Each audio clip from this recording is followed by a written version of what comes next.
Yeah.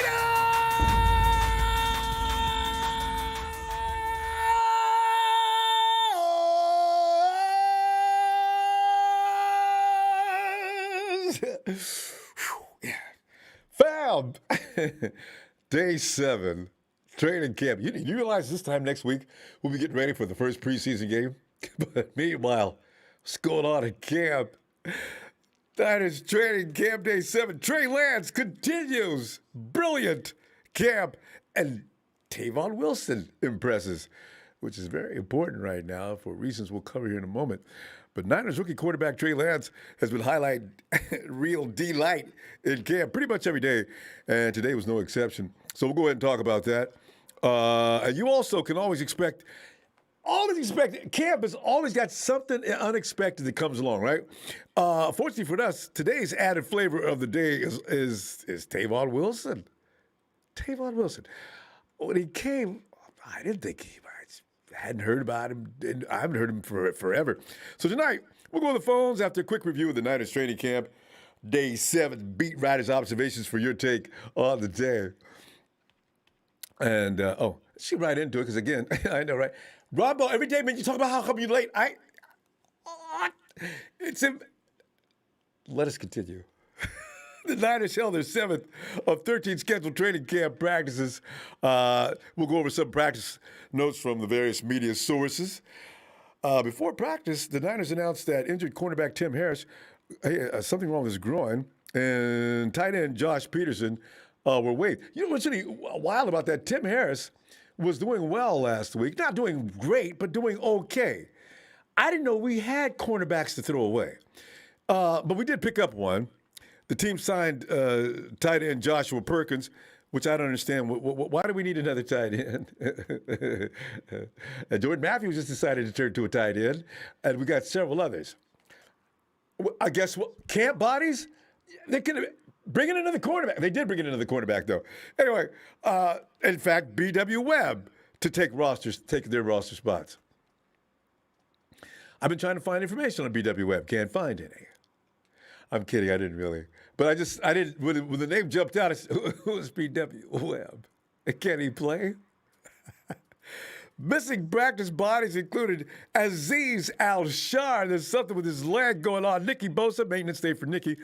Samson Ibukum, a leg situation there. Dante Johnson, the inability to play football. Dante's got a foot stuff going on with him. And McCole Pruitt, ooh.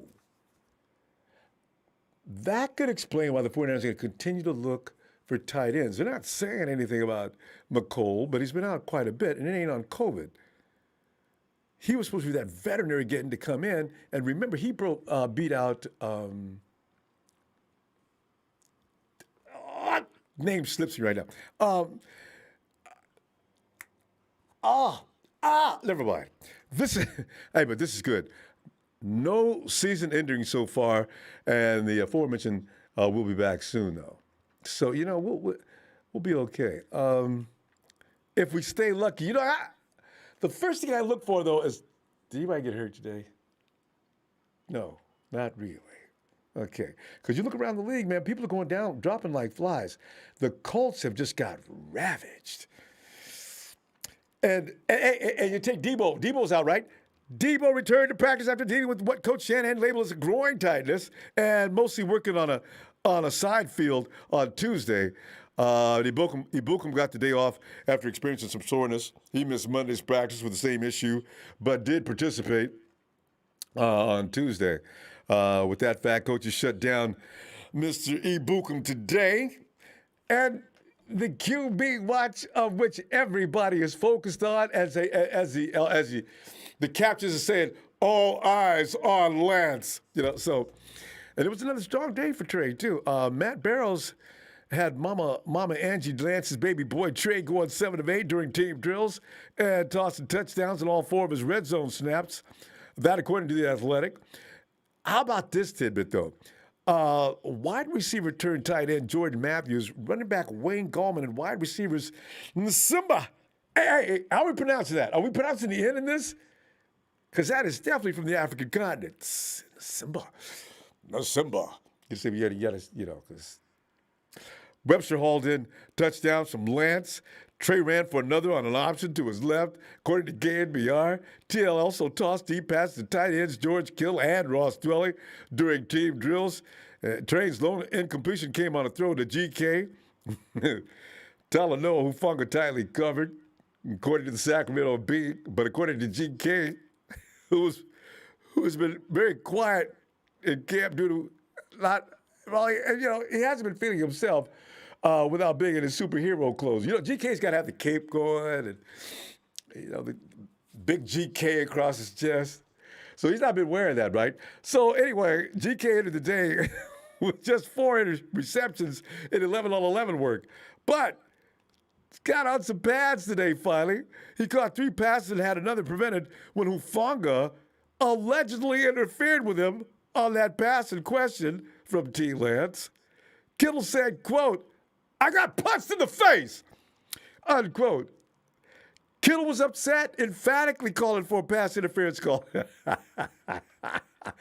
GK says in a very, very, I'm talking, I ain't got no catches.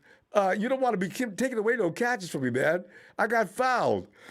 While Lance has worked exclusively with the second team unit, save 1 rep with ones on Tuesday, the coaches have tried to mix in starters for TL to target. Thus, a pass attempt to Kittle, according to the Bay Area News Group. Lance also had 3 runs during today's work, according to NBC Sports Bay Area. And about Jimmy G, who has no longer even been noticed. I don't know what's going on with G, but this report is not complimentary. G was 6 of 11, which is already, passing, and he scored a touchdown on one of his 4 red zone plays, according to the Sacramento Bee. Cam Edmond of the Mercury News notes that, contrary to John Lynch's comments to Adam Schefter, Garoppolo has not looked at his best. For some reason, though, JG is still looking like a quarterback. Well, he looks like a quarterback in better command of the complex offense. He appeared to be, but he appears for reasons unknown to be enjoying himself when not throwing the occasional miss. That, according to Bay Area News Group. I don't know what to say about that.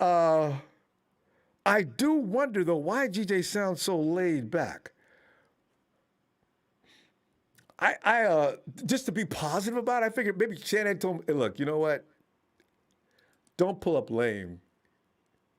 Just take it easy out there. Just, we got time to speed it up. But you already know what we do out here. So just Jimmy, don't get hurt. I'm telling you, man, if you do, let them know one of those things. I can't imagine why. I don't know. Anyway, meanwhile, Steven, Josh Rosen finished 1 of 3 passes while Nate Sudfeld completed his only pass during team drills, according to The Athletic. Other notes, Colton McKivitz got some work at right guard with the first team offense. Daniel Brunskill and Tom Compton had worked at that spot in previous practice. David Lombardi's thinking like we are of The Athletic. He wrote, it's obviously a job the 49ers would love Aaron Banks to grab sooner rather than later, given where they drafted him, unquote. They're not saying a lot about Aaron. They're not saying a lot about a lot. None of the first stringers you hear much about. A little bit about George today. When was the last time we heard anything about Mostert? We're hearing about Debo, though. Ayuk had another day where it was kind of quiet on his front. It's kind of, I don't know. In addition to his touchdown reception and red zone drills, Matthews also had a key block on Gallman's touchdown from Lance. A stronger outing for the wide receiver, turned tight end, according to KNBR. Newly signed cornerback B.W. Webb gave up a couple completions in his debut practice with the 49ers, according to the Bay Area News Group. But, we could have kept Harris. I guess they just wanted a veteran, but Harris, I don't know. Harris being off the roster, Dante Johnson still being sidelined, and Emmanuel Mosley being on the reserve COVID-19 list has opened up opportunities for rookie cornerbacks Ambry Thomas and Diamador Lenore, though. That's a good thing, of which newly appointed DC D'Amico Ryan said, quote, they're getting a lot of reps for those guys. It's just a matter of keep emphasizing and honing in on working on their technique and fundamentals every day. If you're not getting better every day, what are you doing? Get better. Some really good notes. So safety Tavon Wilson has impressed while filling in for Kowalski T. This is something that you're not hearing anything about Jefferson. I don't know. Tavon, you know what? Again, I want to remind, because I forget it all the time too. The riders are only out there for a segment of the workout. They're not there for the entire workout, right? So, yeah, these are kind of hard to really draw any conclusions from. T. Wilson garnered praise from both Ryans and GK for the effort so far. In fact, Wilson nearly hauled in an interception off of Jimmy. Jimmy, I have no idea what's going on with Jimmy. He threw one today. Barry, a news group with that info, which Ryan's commented on saying, quote, I think having Tavon has done a really good job. I mean, you can tell he's a true pro. He's a leader. I love his approach to every day. He attacks every day the right way, does a really awesome job of communicating out there with the guys, making sure guys are all on the same page. And he's just been great in there. So I'm happy that we're able to get Tavon, a really great addition to our team, and I like the way he's working, unquote.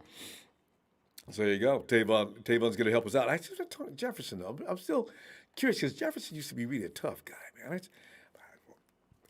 G. Kittle finished the day with 3 catches during team drills after recording a total of just 4 entering the practice, as I mentioned earlier. That includes a reception from Lance and an 8-yard reception from JG during red zone drills. And that according to NBC Sports Bay Area. Eric Armstead made an appearance. Eric Armstead's been vicious for the last few workouts, actually.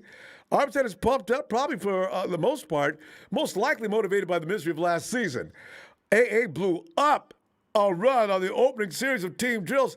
This reminds me of that year when I first realized how good he was, when Carlos Hyde was complaining because, hey, come on, man, we're just practicing, man. Because I think Eric made it a habit to be in the backfield on every snap. It was blowing Carlos up. And Carlos asked him to lighten up. Good to have you back. Hey. And got around tackle Mike McGlinchey to pressure JG on one of his plays, too. Quarterback Kid Webster broke up a JG pass intended for Debo. Fred W. That's going to be my new name for Fred. W. Fred W. stopped rookie quarterback Trey Sermon just shy of the end zone on a play that started at the 4-yard line. That according to NBC Sports Bay Area.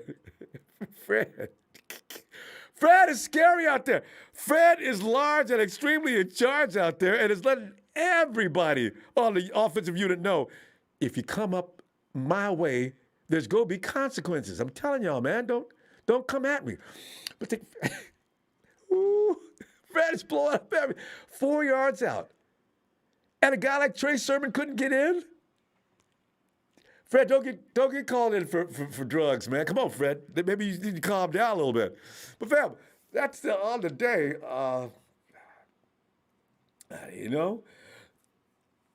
In fact, Ray Jr., what's up? Regarding your last show, I didn't disrespect Denise, but I will say this. These TNT members think they know everything. I apologize. Yeah, no. I'm just saying, guys. Ray, argue with TNT all you want to. I do. That's fun. But I'm just saying, the ladies, we got to make a reservation for the ladies. Let's take it easy on the ladies. Because otherwise, they won't come in. And with good reason, because they feel outnumbered, right? Because if we cut loose the testosterone on them, then they're going to quit seeing us, I've noticed Kim doesn't talk nearly as much as she used to. So that's why, guys, I ask you to be a gentleman with the ladies. Okay, please. That's all I ask. But the guys, take them down. Take them down. I don't care. They'll defend themselves anyway. All right. Oh, and not in my nature. It says Trey 5 starts week 1, Ronbo. Okay. Barack O'Niner. Bill just bought the new Jimmy jersey. Now that is funny. You would not catch Will in a Jimmy jersey if they paid him $1 million. 49ers on the report. Hey, Johnny! Al Sacco and Mike Sherman told me my channel Oh, my child, Trey Lance future is sooner than later. Al Sacco's on 49ers website and Mike Sherman. Schumann. Schumann. I was Schumann. Schumann played for Bill Walsh. Hey, that's everybody saying it this hour. I mean, ain't nobody saying otherwise. Hell, I'm starting to wonder what Jimmy's doing myself. Uh, well, you know what? I don't know. There's nothing to say about that. Not from me. It is Papa Dragon. Or should I say Dr. Papa? Come on in, Pop. Come on in. Come on down to aisle number 9. We have Jimmy Garoppolo jerseys on clearance. We get them for $1.99. No, that's too No, much. 79 no, cents. that's actually a true thing. I was just sent a message. Yes, the Jimmy Garoppolo jerseys are on clearance. They've actually been on their Does it clearance does it for does it about a mean it month. doesn't mean anything? I'm just saying. Well, hang on a second. Yes, they've been on clearance for a month, but now I'm getting messages that are on clearance. Come on now. So they're not sold out yet. Just saying. I'm just saying. You might want Nobody's to get a buying them. couple jerseys, Ronbo. I already got it. I You might already want got a to. couple. You, I'm gonna put mine on you might clearance. you might want you might want to get it checked out. What's up, Ronbo? What is going on? Still rolling into next week. It's gonna be fun next week though, because finally we got a game, and yeah, should be Yeah. should be good. No, if everything goes according to the way the media is saying it, what should probably happen is Trey Lance is going to come out for 8 touchdowns and run for 7 touchdowns. That's what's probably going to happen. We're playing the Chiefs first game, right? That's the Chiefs we're playing next week. Yes. Yes. Are we going to Yes. Kansas City? They're coming here, right? Honestly, I don't follow preseason that tough. I'm going to watch this year. Yeah, I honestly don't follow preseason that tough. Yeah, I didn't pay any attention to the schedule. I just knew Chiefs. I think the Chiefs are first. I know they're playing the Chiefs first. I just don't know if we're going there. Huh. I don't know that. I don't know where it's actually going to be. You know I am going to tune in. We went to the Chiefs last time. It's probably their turn. Right. Yeah. Right. So obviously the quarterback is all over the media situation, more so than any other quarterback, rookie quarterback in the entire league. In the league right now. Yeah. I think all the rookie quarterbacks right now, as it stands currently, the two that are doing the best right now, that are really impressing their teammates. And that's really what you have to listen to, who's impressing their teammates is Trey Lance and my boy Mr. Fields down in Chicago. Those guys seem to be really impressing their teammates right now. So I think in third place, believe it or not, is Mac Jones. Apparently, he's been drawing some reviews from his teammates. I've got to read around the league because I've been wondering, as anybody else, and you just mentioned Justin Fields. I'm not surprised by that. But you know what's pretty funny? Trevor Lawrence has been looking a lot like Jimmy so far. He's been throwing INTs and not really looking like he should, right? With Lawrence, I wouldn't understand that kind of drive. With Jimmy, I'm starting to think Jimmy's got a lot of. They say he's still really confident for reasons unknown, so I'm not sure what's going on with that. No, that's good. I think that's good because Jimmy's always been a bad practice player. So they're saying he's having his best camp. So I think Jimmy is where Jimmy has always been. And it's to put it in perspective, if you look at actual career numbers of players throughout the league, it's actually pretty surprising when you look at the career numbers of TD to interception ratios. Out of the top 50 players on the list, Jimmy G is not a top 50 player career-wise. But to give you perspective, number 13 is Steve Young.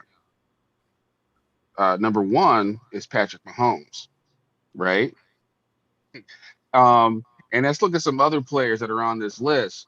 Obviously, Aaron Rodgers is number 2. I'm talking career, okay? Minimum of 1,600 tosses. One of the reasons why Jimmy's not on the list is because he's got 900 tosses. Yeah, he hasn't played enough football. Russell Wilson's number 3. Tom Brady's number 4. And a couple other people who are kind of controversial, but you see why they get the money they get and the attention they get. Deshaun Watson's number 5, career. Number 6 is Dak Prescott, career. here's a big surprise. I was really surprised when I saw this. Colin Kaepernick is number 7. Number 7 is Colin Kaepernick. Now, again, these are numbers. We're talking numbers, TD to interception ratio, because Wow. Derek Carr is 8. He's ahead of Drew Brees. Drew Brees is 9, and you know, Coach Shanahan's man crush, Kirk Cousins is 10. So I guess he does know a little bit Hey, what he's talking about. do you Carson see Wentz is 11. who? Peyton Carson Manning, Wentz? Peyton Manning is 14. Yeah. He's below Steve Young. Yeah, it's an And look, incredible list. But Brett go Favre. ahead. You see Brett Favre? Oh God. Oh, Brett Favre's on the list, but he's down there because he threw a lot of Yeah, interceptions yeah. There's just all through some his guys. career. Uh, I mean, so he's down. He's like below Cam Newton. yeah. Brett Favre was 44. But what that tells you is that obviously in a passing league, you know, the the emphasis of being able to pass the ball, some of that can be alleviated by a quarterback that can move around and create. And you see that amongst the top 10, or most of these guys at the top 10, with the exception of Tom Brady, can get outside the pocket, move around, and create. Every single quarterback can do that in the top 10, except for uh, Cousins, Drew Brees, and Tom Brady. So Russell Wilson pops up all over the place.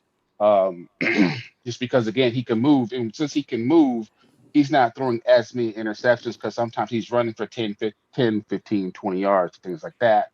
So those are the kind of situations you're seeing right now kind of manifest itself in the NFL, this fascination with the quarterbacks that can actually pick up yards on the ground.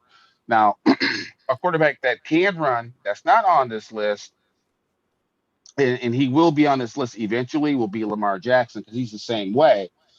Because he takes the ball in his hands, he's going to throw more touchdowns than he is interceptions. So as opposed to Mm, staying in a pocket and forcing the ball into coverage and getting it picked off or getting it tipped over the middle, which is what Jimmy G's Achilles heel is, that's not going to happen to a quarterback that can A, read defenses, and then B, run away and get away from trouble, buy time, or get outside the pocket or pick up yards with their feet. So okay. Jimmy G will I still think he's going to start this year, and I think it's the move that I would make because ultimately, to me, the end game for them is that they're trying to drive up his value Well, for a trade. That's how I'm ma- looking. maybe that's what Jimmy's so comfortable about. No, Although, he's oh, it's so funny comfortable. though. Scandarello said Yeah, the trades are work in progress. I'm not sure you meant by that. But listen, we're gonna run out of talking time. them down. Yeah, Yeah. we're gonna run out of time here, fam. Let's oh man, there's no practice tomorrow anyway. I'll see you on Friday, Nope. and we'll see what Yes, sir. develops between now and then. Yes, All sir. right, We'll find out. We shall see. Come all on, right, Jimmy. fam. And Jimmy should be confident. He's paid in full, and he is a winner. He is a winning record If nothing when else, he plays. When he plays. So there strange. you go. All He right, should be fam. confident. All right, brother. All right, see you Friday. It's Papa Oh yeah. Dragon, Doctor Papa Dragon. I like that name for him better. See us outside his office door, Doctor Papa. The NorCal Refrigeration and HVAC says, "I'm too old for a jersey. Any Kyle Sucks coffee mugs on sale?" Preseason tickets about sold out. Raiders tickets five. Wait, you got that dollar sign in the wrong place. You can't be serious. $500. 500. What kind of dollars? Hello. North Cal Refrigeration. Thanks, Phil. It's gonna go to Jay. Hey, Jay. Yo, what's up? Jay, you okay? Yeah, you can hear me? Yeah, you didn't sound like Jay. You did you just Yeah, wake up? yeah, I did. What's it called? Let me see. So what are your thoughts on training camp so far? Well, my thoughts on training camp. Yeah, Uh really, it's been there's media's not telling us too much other than Trey. So I don't really know. I have no real feel of what's going on in camp. Fred Warner, George just got involved today because he put on his pads and he decided he feels like playing. You don't hear anything about Mostert. Uh, Debo was out today. So you're not hearing much about the defense at all. So I don't really know. I don't know about training camp. I guess maybe they're being careful out there too. Because usually we hear about a lot of things during training camp. The reporters were like writing all kind of stuff. Now it seems to be a 2 or 3, 4 people report every day. So I don't really. That's why I was asking. That's why I was putting this on tonight and asking you, Jay, what are your thoughts on training camp? It sounds pretty cool. You know, that's it, I guess. Since I'm not there, so I don't know. It sounds cool. What they're talking about. Yeah. So wait, do you like what's it called? I got a question. If you like were to go back in the draft and draft like a quarterback, which one would you pick out of Mac Jones and Fields and Trey Lance? No, I'd pick Trey Lance because I wasn't watching college football, but I did watch Trey Lance being pretty much. He was being profiled. I noticed him. I noticed all the guys they're doing. I enjoyed Trey Lance running down the field, running over people. I thought that was pretty special. And also, I noticed he had a cannon for an arm. So I had actually mocked. I had said take Trey Lance. I didn't know really the difference. I knew that the Justin Fields was good, but Lance was that big bruiser running down the field. I got a kick out of that. And Trevor, of course, and Zach were supposedly all ready to take him. So yeah, I picked Trey Lance. Yeah, me too. Do you think Trey Lance should start week 1 since he hasn't played like in 1 year, or you should just let him sit for a whole year? I don't know about letting him sit for a whole year, but I get the feeling that I think Kyle made up his mind a long time ago. I kind of think that it was never. I don't know that Trey was ever in the running for starting, unless things change within the next 2 or 3 weeks. You only got 3 weeks, 4 weeks before the season starts.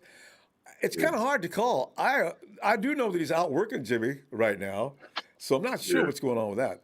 But Jimmy's working with the ones, Trey's working with the twos. They throw a one in to work with Trey every now and then. They had him over for one play, but it doesn't seem like they're taking Trey Lance seriously for a day one starter, or else he'd be working with the ones a little more than he is. My guess. Now I don't know. I'm just saying. So no, I wouldn't bet money on him starting on day one. What if he plays amazing in preseason? You think he's gonna start week 1? Yeah, that's going to be a coach's decision. I don't know what they're. You see, here's the thing, Jake. I don't know what they're using as a criterion as to who. Shanahan has made it clear that there is no competition. I don't know what that means. Could he switch and change his mind suddenly? I don't know. But he's said that a number of times because every time he goes to the media conference, the first thing people start asking him is what you're asking, right? And he always says, "No, there's no competition." He says Jimmy's a good quarterback and this and that, and he goes through all that, and then he just pretty much brushes off the question. So, as I said, I don't know if things are going to change between now and opening day. So I don't know what to tell you on that. Yeah. I don't know if Jimmy has a lot of confidence in himself because there's like reports of Jimmy and Trey Lance in an altercation. What? Where'd you get that from? Yeah, I heard it, and what's it called? They're like, Jay, that's BS. They're not having any altercations. Absolutely. No. Wait. No, I'm just kidding. Hold on. I knew it. Well, you hear me, right? Yeah. Okay. Look. Like I heard that Jimmy, what's after practice, choose gum backwards. Yes, he was doing running sprints and throwing down the field. So, I don't know if Jimmy has, a lot of confidence. He's seen a rookie, do these things. So, yeah. Well, the report is Jimmy's strangely confident right now. And that I want to know more about myself. So I don't know what's going on with Jimmy. He seems to be really taking it easy. He needs to work a little harder. I'm not sure what's going on with that. See, but we're not sitting out there, and the reporters aren't saying anything more than what his day was, and that's it. Yeah. And then one reporter says he's very confident and pretty much has. He looks like a quarterback that has a firmer grasp on the complex offense. You know, that's not saying much. So I don't really know what's going on. I don't understand. Yeah. So we'll see. Anyway, Jay? sorry for him because he sounds like a nice guy. You know, Yeah, well, yeah. and Well, nice guys always finish last. Yeah. Jay, we got to go, though. Hey, we'll see you Friday if you get some time, huh? Yeah, bye. You have a good one. You too. Yeah. Hey, KC. Yo, what's shaking, Ronbo? Casey, man, you know, this year is very a spotlighting. There's really not a lot to talk about. We only hear about Trey, Yeah. and we heard Well, I about heard a Tavon, lot today, that's for sure. George Kittle. You know, I mean, I feel like I heard enough today to completely change. Like, if you asked me what was going to happen against the Chiefs yesterday, I would have told you I think the Chiefs are going to beat us in the second half. And after hearing Matt Mayoko today and a few other people around the league and how stunned they were and what they were saying, you know, I think the Niners are going to win the second half of the preseason game against the Chiefs. And I think there's probably a good chance that Trey starts sometime later this year. But, you know, I mean, it's a padded practice or whatever against you know, yeah. So I mean, Preseason game, you know, it's not definitely like be pads. Well, no, I mean, in training camp today, like, you know, everyone's saying, last 2 days, you know, yesterday. Trey in training camp and stuff, but you know, that's a lot different than playing against, you know, the Eagles or playing against the Packers, or you know what I mean? Hostile opponents. Yeah. I mean, and there's a lot of aspects that go into things like, you know, the defenses will pick up on, and you know, the likelihood of, you know, a rookie quarterback coming in and leading a team to the Super Bowl is very unlikely. But I mean, what we saw with Bosa come in, you know, as a rookie and just completely dominate his position in his first year. I mean, it's not unlikely to think that Trey could do that as well. So I don't know. I'm kind of stoked right now. I'm hearing everything that's been happening. You know, I mean, it does seem like it's not just like people are impressed, but it seems like people are actually stunned, blown away. And kind of don't really know how to. Yeah, I kind of don't really know how to like formulate what they're thinking. Yeah. But there's definitely that aspect of, you know, the 49ers have 20 plus million in Jimmy, and they're going to try and milk Jimmy. You know. Yeah, you know, I got to tell you though, Casey. Even though it sounds like Jimmy's sort of not really putting all out in practice, I doubt very seriously whether he's going to keep that same attitude during a game. I mean, I don't see him being that kind of player. You know, he can't be that way. You know, when it comes time to play, pretty much, it is said that he's very confident right now. I don't know who was the writer that said that. I don't know what gave him that feeling. I guess we was talking to Jimmy, and Jimmy said something that made him think that way. So we'll see. So Wait, to draw a what did conclusion Jimmy now say? from what we're hearing, probably may or may not be accurate. What are you saying, Ronbo? Yeah, some writer wrote that Jimmy is very confident in spite of what's going on around him with Yeah, Trey I think Lance. he is. I think he sounds more confident than ever, especially hearing what, like, there was a Good Morning Football interview. Someone asked him about George, and he jokingly said, like, George follows me home after practice every day or something like that. But like the way he said it, it was like he was just so calm, and I was like, oh, okay, well, Jimmy's probably going to start week 1 for sure. But I mean, what if, like, in these preseason games, like, what if Jimmy just like throws a complete duck? Like, what if he has like two? You know, what if Trey looks really good, and then it comes down to, well, we're going to start Trey week 1. I don't have an answer for you Because to I that. think what happens, I think ultimately, down the road, in a year, 2, 3 years, ultimately down the road, Jimmy makes a better backup quarterback than Trey would, and Jimmy would be a great backup quarterback. But I mean, I don't know. There's some throws that I see Trey make, and I go, okay. And these preseason throws, I go, okay, that's really impressive.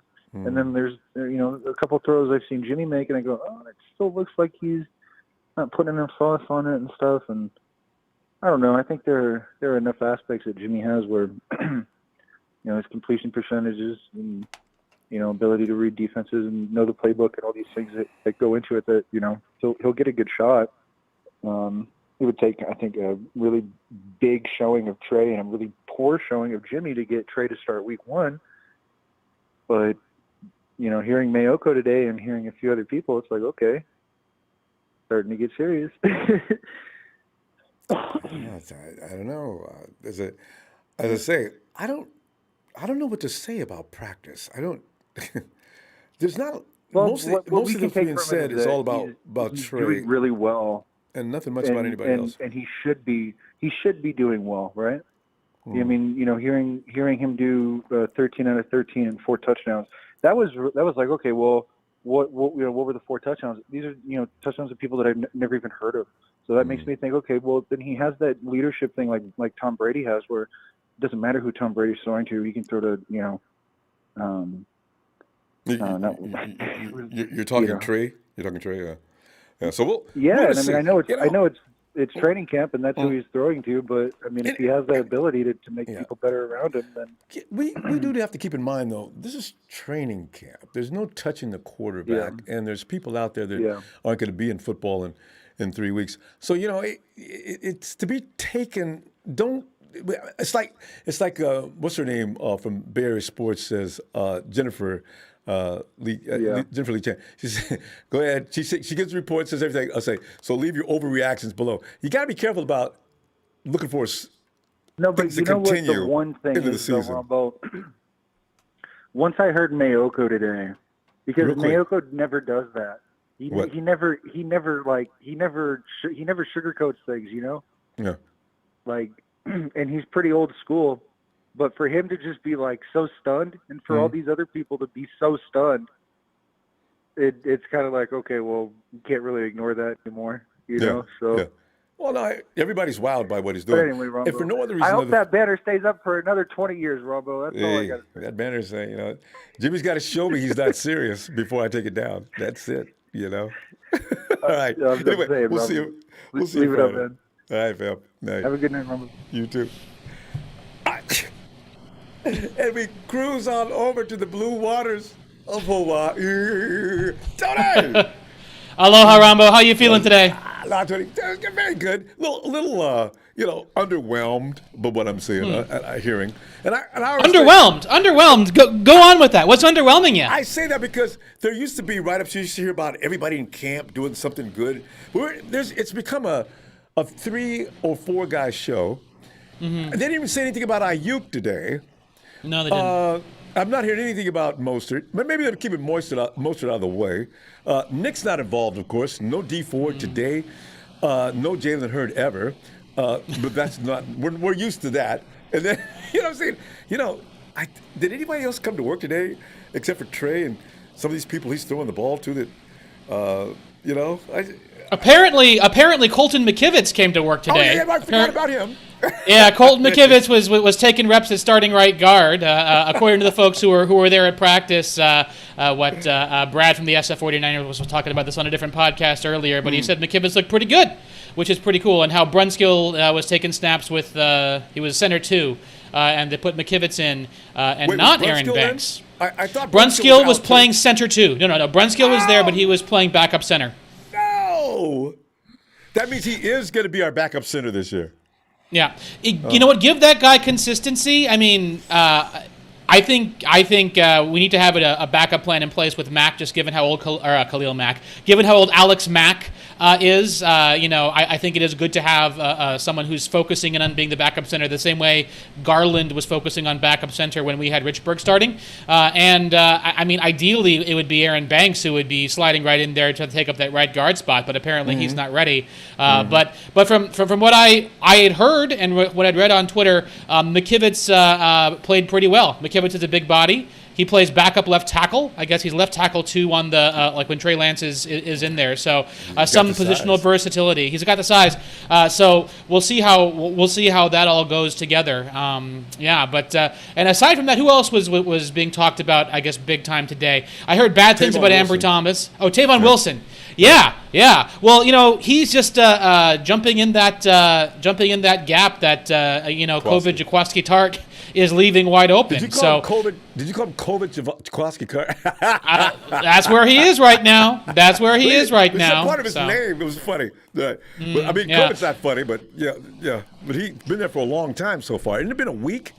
Yeah. So again, like if you had your vaccination and you test negative, if you had the vaccination before, I think 2 negative tests, you'd be back playing. So probably go get your vaccine, fellas. Like 90% of the rest of the players in the NFL. But he should be back soon, unless they're trying to mask like a bigger injury, which I don't think they are. Tart was healthy at the end of last season, so but we need Tart and Mosley back. Yeah, remember the toe? He's got turf toe, or he had it. Came out of the end of the season. He has turf. Oh boy. Okay. Well, hey, more room for Wilson, I guess. Then. Oh my goodness. Yeah. What's going on with the guy Jefferson that used to be all world? We're not hearing anything about him either. I mean, nothing.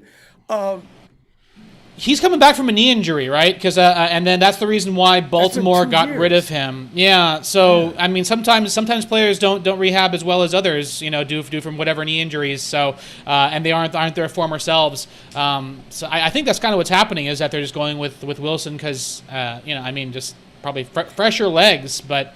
The only concerning part about this entire this entire training camp is the cornerback and defensive backfield with all of the missing pieces. And now we got Tim Harris, who got cut in a very DJ Reed sort of way this morning. And He wasn't doing bad I know. either. No. But for whatever the reason, it was injury related. It was injury related, which is the reason why they cut him. So let's hope the Seahawks don't put him like pick him up or something. Like they've been. Yeah, I know. We'll see about that. But the other thought I've been having, and the reason why we're not hearing about other players oftentimes is because the quarterback conversation continues to suck all of the oxygen out of the room, including on this very show too, Ronbo. I know Papa Dragon a few calls ago was also talking about all that. And Ronbo, I'm reading so many good things about Trey Lance, and I really do like Jimmy G. That's all there is to read. Nobody. Yeah, there's not a word about. Well, Scandarella said something a little odd today. He said that Trey was a work in progress. I don't know what he means by that. But, it's all nothing but pure hype on Trey right now. Well, all I'm seeing are these statistics coming out. Now, he's only playing against the backups, but his one rep with the starters was a touchdown. And just these numbers are going nuts. And, Papa Dragon was talking about trying to up Jimmy G's value. And I agree. That is what the 49ers are doing. I also don't think the 49ers need to do anything at all at the position, because so long as they have both Jimmy G and Trey Lance, regardless of who is starting at quarterback, there is a more than viable backup quarterback who can take this team into the playoffs. So if Jed York is happy paying Jimmy Garoppolo's money, if he ends up losing the starting position, whenever that is, week 1, before or after, we have 2 quarterbacks who can play, and it's going to end up being kind of similar to 2001 when the New England Patriots won the Super Bowl with Tom Brady, but Bledsoe was sitting on that bench getting paid $11 million, and ultimately they needed Bledsoe down the stretch of the playoffs when Brady couldn't make a playoff game, and Bledsoe came in, and they won that game and ultimately won the Super Bowl that year. So all in all, there is value in having these 2 quarterbacks on the roster. And I know it's $27 million that we could be using to sign, I don't know who else is still out there. I guess Justin Houston was the one they were talking about, but there's nobody really left to sign. So I guess that's $27 million that we could be using if we got rid of him to negotiate a package for Xavier Howard would be the other, which would be pretty excellent if you ask me. I just think there's more value right now in letting Jimmy Garoppolo stay on the roster. He'll probably be the starting quarterback week one, although I don't know about that anymore, though, considering how well Lance is being hyped, even by Matt Mayoko today. And even if he doesn't start, he's a more than capable backup quarterback that gives the 49ers, as Peter King put it on Matt Miyoko's podcast, the ability to absorb a quarterback injury in the long term. So, having those two quarterbacks is gonna be worth a lot more than $27 million, I think, because this roster is ready to win now. Regardless of who is the starting quarterback, the defense is excellent, the offense is loaded, it's go time, and, whoever is the starter, there's a guy sitting behind him who will also be able to start. And so, let's just go. That was the ultimate goal of Lynch and Shanahan anyway. They weren't going to put up with CJ and Nick for another year since Jimmy was having trouble staying on the field.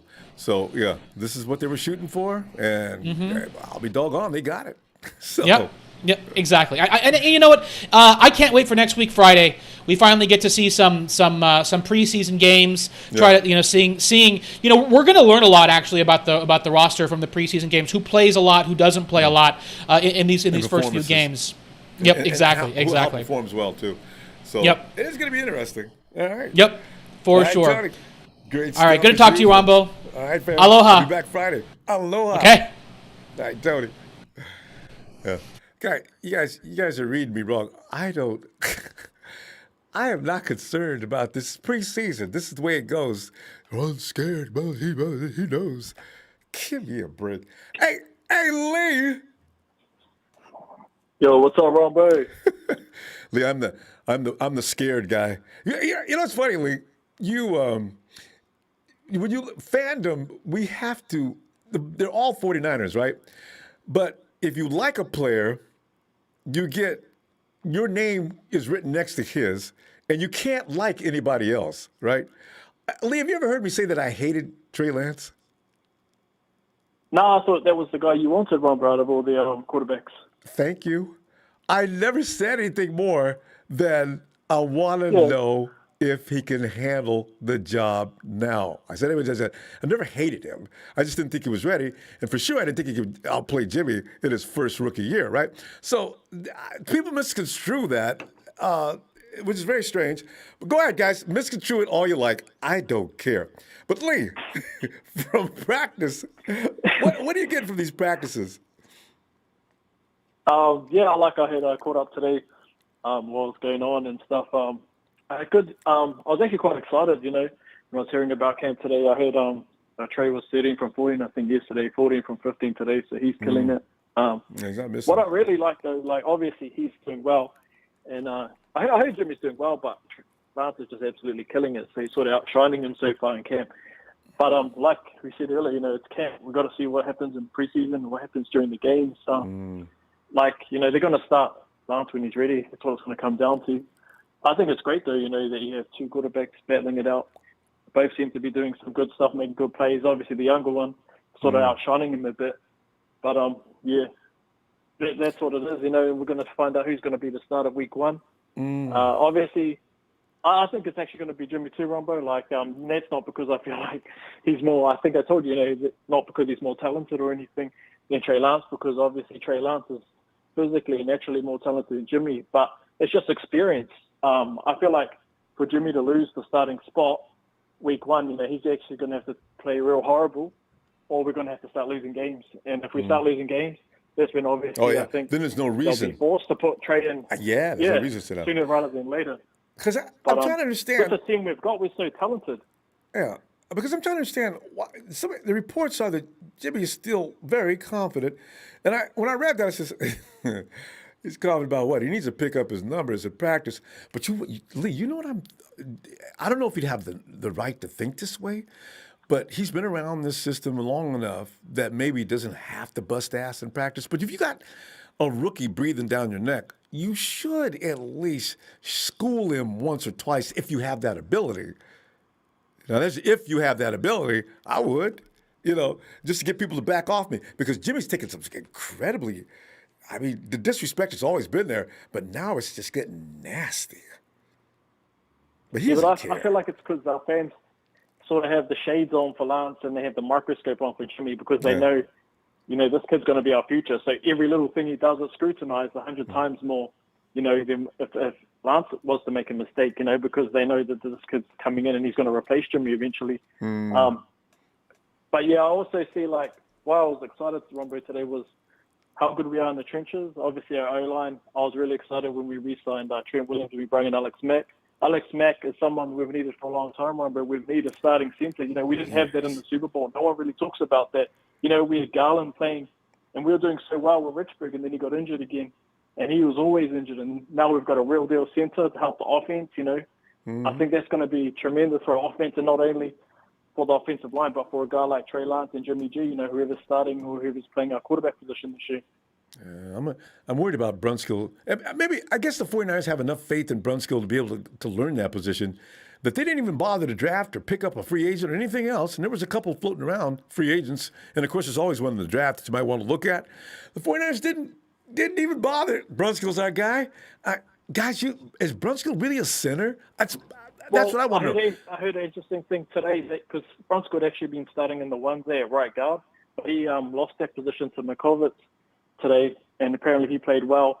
But the big thing that happened though was everyone was expecting Aaron Banks to get that because he's a second rounder. And Makovitz last year was a 5th round pick, Ronbo. So it doesn't really look good for Aaron Banks early on. Like he may be having his rookie struggles, just like Ambry Thomas, the cornerback. Yeah. And the cornerback that's the big worry too now with the injuries we're starting to have there.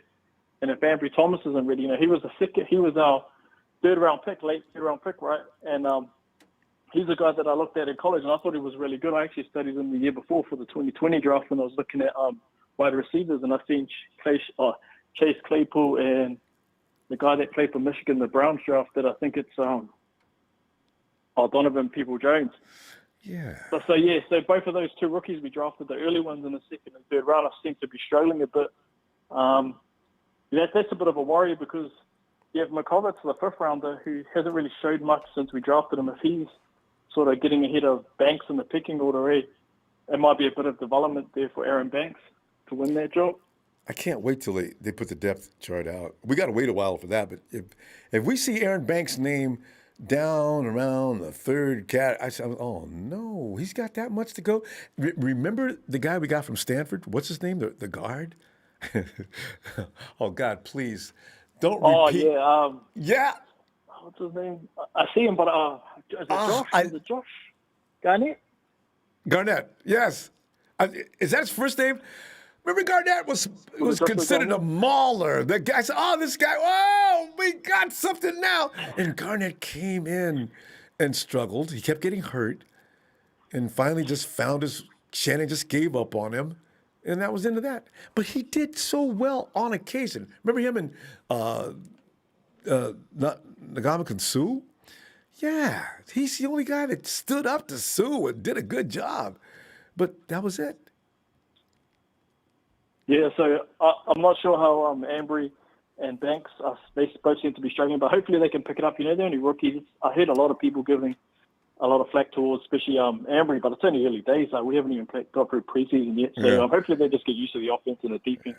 That's rookie struggles. See, that's I did hear, though, Ronbo, that Black Zeus was absolutely carving today. Yeah. So there's people in the chat that want to call me out. There it is. It's always fun to keep receipts. Lee, I'll be back Friday looking for you. All right? Just to top it off, the best player in Cowboys camp for the whole camp at the moment is CeeDee Lamb. My favorite pick last year, Michael Parsons is killing it too. My favorite player in the draft this year. Thank you. Lee's collected. All right, Lee. Have a great night, fam. Later, Ronbo. Thank you. And now that we mention it, Henry Ruggs, who I wanted the year before last, isn't doing anything. Last year, what I said, Johnny Goodwin says Jimmy plays if playing bad by week 5. Bring Lance in. Yeah. Well, one thing I do know, if Jimmy plays, we're probably going to win. I'm just wondering what's with the attitude right now. Tony, thanks, Tony, for the contribution. Mahalo, my man. Thanks, Tony. Yeah, so I want it to be, look like you're fired up. Jimmy, just out there clowning around. That's not confidence. That's a little bit cocky. Hey, Daryl. I said, you better love me. And you, Daddy, you. And you going out the door. I was out. I went to work. When he called me, I said, what? As soon as Daryl. I punched in, Okay. I said, I gotta go. I was going, hey, what's going on, Ronbo? I don't know if you heard me or not. Daryl. Go ahead, Daryl. I definitely heard you, man. Ronbo, look, I got a couple things I want to say tonight. Go ahead. First of all, I want to give it up to Trey Lance for being 21. Hey. No, Daryl, hold on a minute. Daryl, you need to turn your volume down or mute your speaker or wherever that's coming from. Or your headphones are too loud. I'm right here, Ronbo. Daryl is. Can you hear me? Yeah, there's a lag of some kind, Daryl. Yeah, It can might you hear be my me? Internet. Yeah, I can hear you now. Okay. Yeah, you need lower. Yeah, what I was. Go ahead, Ronbo. Hey, Hello? Daryl, if you're watching the show, you have to turn that off. Otherwise, we're gonna get this. No, it's all the way off. Okay, good. Okay. Yeah, go ahead, Daryl. You said you had some things you want to say. Go ahead. No, yeah, what I was saying, first of all, I want to give a shout out to Trey Lance, man. All right. Because at being 21 years old and what he's doing in training camp, he's definitely ahead of anybody I've seen in training camp or pro. And I know he never played a pro game. And with Jimmy, I got a Jimmy jersey, so I don't hate on Jimmy. But I just look at it like this at the end of the day, Ronbo. If we keep Jimmy, we giving up a lot next year by keeping him. We giving up a lot, and we're going to owe him some more money. If Jimmy do not win the Super Bowl for us this year, we missed out. I think we really missed out if Jimmy don't give us a Super Bowl. Well, you know, And I think either one. The objective is to probably Jimmy probably leaves at the end of the season, and they're probably trying to get something for him. That would be the only payback for Jimmy. Okay, but if Jimmy played this whole year and we don't win the Super Bowl, we still owe Jimmy. No, the deal is null and void upon any trade, right? No, they were saying we will owe Jimmy his whole 26, plus we'll owe something next year on the salary cap for Jimmy. Okay. Now, I'm not good with those analytics, but it's okay. But Jimmy has to win us a Super Bowl. That I'm not really sure about that, Daryl. I Right. think if they make a deal at the end of the season, Jimmy is off the books, and the team that picks him up has to pick up his deal. If you're going to make a trade, you do it within the designated times, just to relieve yourself of those kind of penalties. So, yeah, no, the 49ers shouldn't have to. If they make a deal for Jimmy, they don't have to pick up any of next year. So I'm pretty sure about that. Okay, but I'm gonna ask you this: how you feel about Trey? Because I know how you love Jimmy. But I know how you love the 49ers. I'm constantly having to defend myself. I never said I did like Trey. No, But, no, okay, you Daryl, did. You did. Here's my whole premise. I want an experienced guy with these guys. They've all been together for years, right? I want everything in place so when they go back out there this year, they play fast, they play quick. Everybody knows each other. Everybody knows what they're doing. There's no more rookie receivers anymore. This is a well-oiled machine that, if healthy, they can roll. Now, if Trey comes in, that means you've got a new element. No matter how good he is, he's not going to be able to move as quickly. The guys are going to have to slow down a little bit for him because he needs to learn some things, lots of things. So with the Super Bowl ready team, I just want it back. Everybody back. You know how they say bring all the members of the band back? I want to bring them back for one more tour, and then to see what happens. If Jimmy struggles, but what if Jimmy should struggle, what if Jimmy don't then you win bring us him the in. Super Bowl? What if Jimmy just get us to the playoffs? I think with this team, Trey could do that. Oh well, I mean there is that possibility. Can't argue that. But what ifs are like hard to really tackle. You know, That's true. if you get into the playoffs, the chances of if the 49ers get into the playoffs, that probably means they're stout. And this team has playoff caliber into it as long as it is healthy. So if they get to the playoffs and they're healthy, you can probably pretty assume that they are a Super Bowl contender. Okay. I got one more thing I want to say, Ronbo, that I'm scared of, that I'm kind of seeing. I think it's something going on with Kinlaw. Yeah. He took himself off the field today. He been talking to himself. I think it's something going on with Kinlaw. And I'm from D.C., and he's from the D.C. I just think it's something going on mentally. Oh, you think so? I really do. Yeah, I really do. He took he was himself off the field today, and they say he was looking around, looking at the ground, and I think it's something going on with Kinlaw. Daryl, you know what, though? I have a feeling he may be a little concerned about his knee because he came out and told everybody really quickly that there's nothing wrong with my knee. I'm not injured. So if he doesn't feel like he can play 100%, can you imagine his hopes and dreams? That knee is bothering him. And you know what, Daryl? Pain will bring you to reality. If you know that knee is not going to work, now you have to deal with that. That could drive him nuts. I hope he doesn't have anything seriously going on with that knee. Yeah. Well, that's all I pretty much wanted to say, Ronbo. Man, look, man, I was waiting all day for you. I love your show. Thanks, man. Love the platform, man. Love it. Thanks, y'all. I appreciate that. I really do. Subscribe, everybody. I'm telling you. But you got me worried about Kinlaw now because you just mentioned, he's talking to himself and everything. And he was a little weird the other day in his media conference, too. So when he's in the media conference, he's talking like really not professional, and he's holding his head down. I think it's something more to Kinlaw than what it appears. I really do. And Contavious Street is playing really well. Okay, you know what? We'll check. We'll see this later. I hope he's okay. Anyway, Joe, good stuff, fam. Let me much love, Ronbo. They're back at you, fam. Hope to see you Friday if you get a chance. Oh, you definitely gonna see me. Night, fam. Yeah, Darren brings up a good point. Kinlaw's got to be okay. The big guy's so cool. I don't want to say anything bad. Man. All right, let's go to TNT Denise and her sidekick, faithful sidekick Daisy. Denise, come on in. Hey, Ronbo, how's it going? I mean, it's going okay. It's just, and I don't want to say it's been a very boring camp because you still like Trey. I do like. People misunderstand me. I didn't say I didn't like Trey. I just want him to learn more, and I want the band to get back in there and play and do their tour. That was pretty much my thing. So people say, Ronbo doesn't like Trey. I never said I didn't like Trey.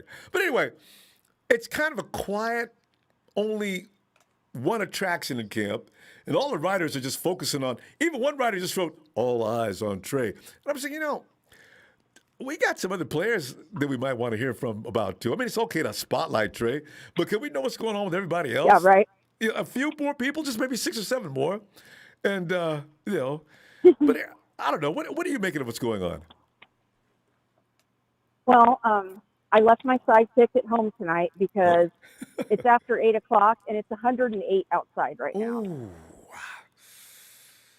So my sidekick Daisy's at home because I love my puppy and I'm not going to.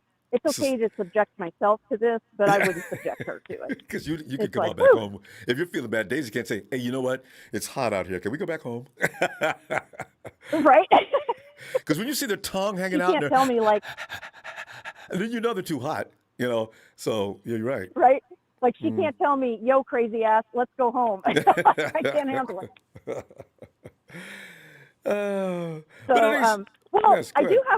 I do have good news. Is I heard that Britt Sherfield is looking really good. I heard he is looking like a major stud. And then the other gentleman you mentioned, the other one they mentioned today, I don't know why his name just flew out of my head, but anyways, the wide receiver or safety. Oh yeah, No, Tavon Wilson. Thank you. yeah, I heard he's doing really well. And for people who are like, and I'm not saying you said this, but for people who are saying, oh, Trey's playing with the secondary defense and all this, you know what? People forget that a lot of our secondary D-line would be starters on other teams. Yeah. Starters on other teams. So Trey Lance is absolutely killing his camp. He is killing it. And Jimmy G, like, I'm proud of Jimmy G for the fact that he's been staying after, and it's kind of funny almost, but he's been staying after and working on a deep ball and doing running drills. What's funny about that is I'm like, Jimmy, why weren't you doing this years ago? Why are you just now like, oh my God, my job's on the line? I'm like, you're damn right your job's on the line. You better pay attention. You better wake up. I know. It's you All know. right, come on, boy. I'm just glad. And that's why. And Go then, ahead. no, go ahead. No, go ahead. I'm sorry, I cut you off. Go ahead. No, I'm just glad that, I said last year and the year before, I said, do the 49ers work on that deep shot very often? Because no matter how good a quarterback's arm is, you need to throw that shot, all week long. So, because even Tom Brady, when he first came into the NFL, he didn't have a deep shot. You got to work on that. So people, Jimmy doesn't have an arm and this and that. He's too weak. I said, no, I've seen Jimmy throw the deep pass before. In college, he was throwing it. So, but maybe I said, Kyle wants, with the offense he's got, he's got the yak boys, right? He wants to just get the ball in their hands as soon as possible, alleviate the pass rush, get the ball in there. I understand that offense because I've seen that a million times. I know what he's doing, but now maybe they're going to look toward getting the ball downfield more, and that may have something to do with Jimmy doing that as well. But go ahead. Yeah. And Alex Mack, just FYI, I heard he's making a huge impact he's making a huge impact. Like, he's doing really well in camp. So that's good news because the center is a huge position for us. So I'm glad to hear that. The one thing I will say that scares me about the whole Jimmy and Trey thing is we all know Jimmy's Jimmy. Like, call a spade. Jimmy's Jimmy. But here's my thing is we're vicious. Our fan base is vicious. Everybody always says it. Yeah. So here's Jimmy's my probably thing. getting him up to speed on that, too. Jimmy, Don't pay attention to what you read on Twitter. And better yet, if you like me, you just go ahead and don't go on social media. You may see something you don't really care to hear or see. Here's what I'm worried about is when we play at home, if Jimmy G throws an INT or any is not mistake. winning, is Any messing mistake. up, I'm telling you right now, I can see it now. He's going to get booed. They're going to start calling for Trey. It's going to get ugly. It is going to get ugly. Denise, now, that part of it makes me feel bad for Jimmy. Yeah, they did that with Nick. So they're going to do that now, until Nick came out and demonstrated that he wasn't a whole lot more. And Ronbo, the one thing is Jimmy has to ball out because players are taking notice. DJ Jones came out and said, what did he say?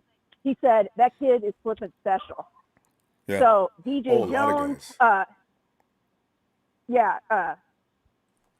Dre Greenlaw went on Instagram and was like pretty much like, look out, league, here he comes. Yeah. George Kittle said good things. Someone on the D line, of course it's a D line player.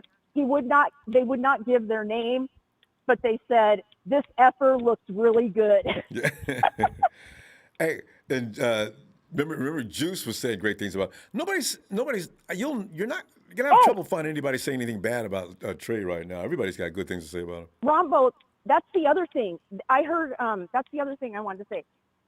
Juice is looking amazing in camp too. Yeah, good. Because you know what? Because McDaniel's going to let him know you're going to be busier than usual this year. So just get ready for that. Because, Mike's running things to some degree and making game plans and things like that. So it's going to be a different offense this year. I'm looking forward to this. So yeah. So right. yeah, it's like That's my I did, 2 cents worth. all right, good. Denise, and then you go ahead and get out of that 110. And that's amazing at night. We'll see you tomorrow, okay? I know, Or right? Friday. Looking That is crazy. amazing. All right. Whew. Night, Denise. Talk to you later. Have a good All right, night. you too. I gotta check what's the temperature in Bakersfield, California? Because Bakersfield used to be usually on parallel with the same desert heat as AZ. Hey, because, AZ is a little farther inland, so it's gonna be a little hotter. But man, Bakersfield can compete with heat. Charles, What's going on, Ronbo? Charles, man, you can only read so much before the Trey Lance show is taking over practice now. The writers are just working Trey. They've worked Trey so well that they even stopped talking bad about Jimmy just to talk good about Trey. So just don't say nothing about Jimmy. Just Trey. And then every now and then they'll say something about 2 or 3 other guys. But it's real quiet as far as the reports go. Hey, I'm gonna tell you this: if in preseason, if Trey Lance is lighting it up, like who's the starting quarterback for the Cowboys? Dak Prescott. Dak Prescott. You remember when Dak Prescott was a rookie? Yeah. And he came in, he relieved Tony Romo because he had back problems, and he lit it up. Folded Tony up like a chair on the middle of the field. Yeah. That was scary. Yeah. Yeah, but when Dak Prescott came in, he lit those preseason games up. And if Trey Lance does that, oh my God. Look back since. He's gonna be all the way. It's gonna be hard to keep him off the field for game 1. I'm telling you, if he comes in and he lights it up, Ronbo, Jimmy G he's gonna be taking a bench. I mean, he's gonna be taking a seat on a bench. Yeah. So, hey, I hope this momentum continues, man. I hope he stays healthy, and I hope our offensive line stays healthy.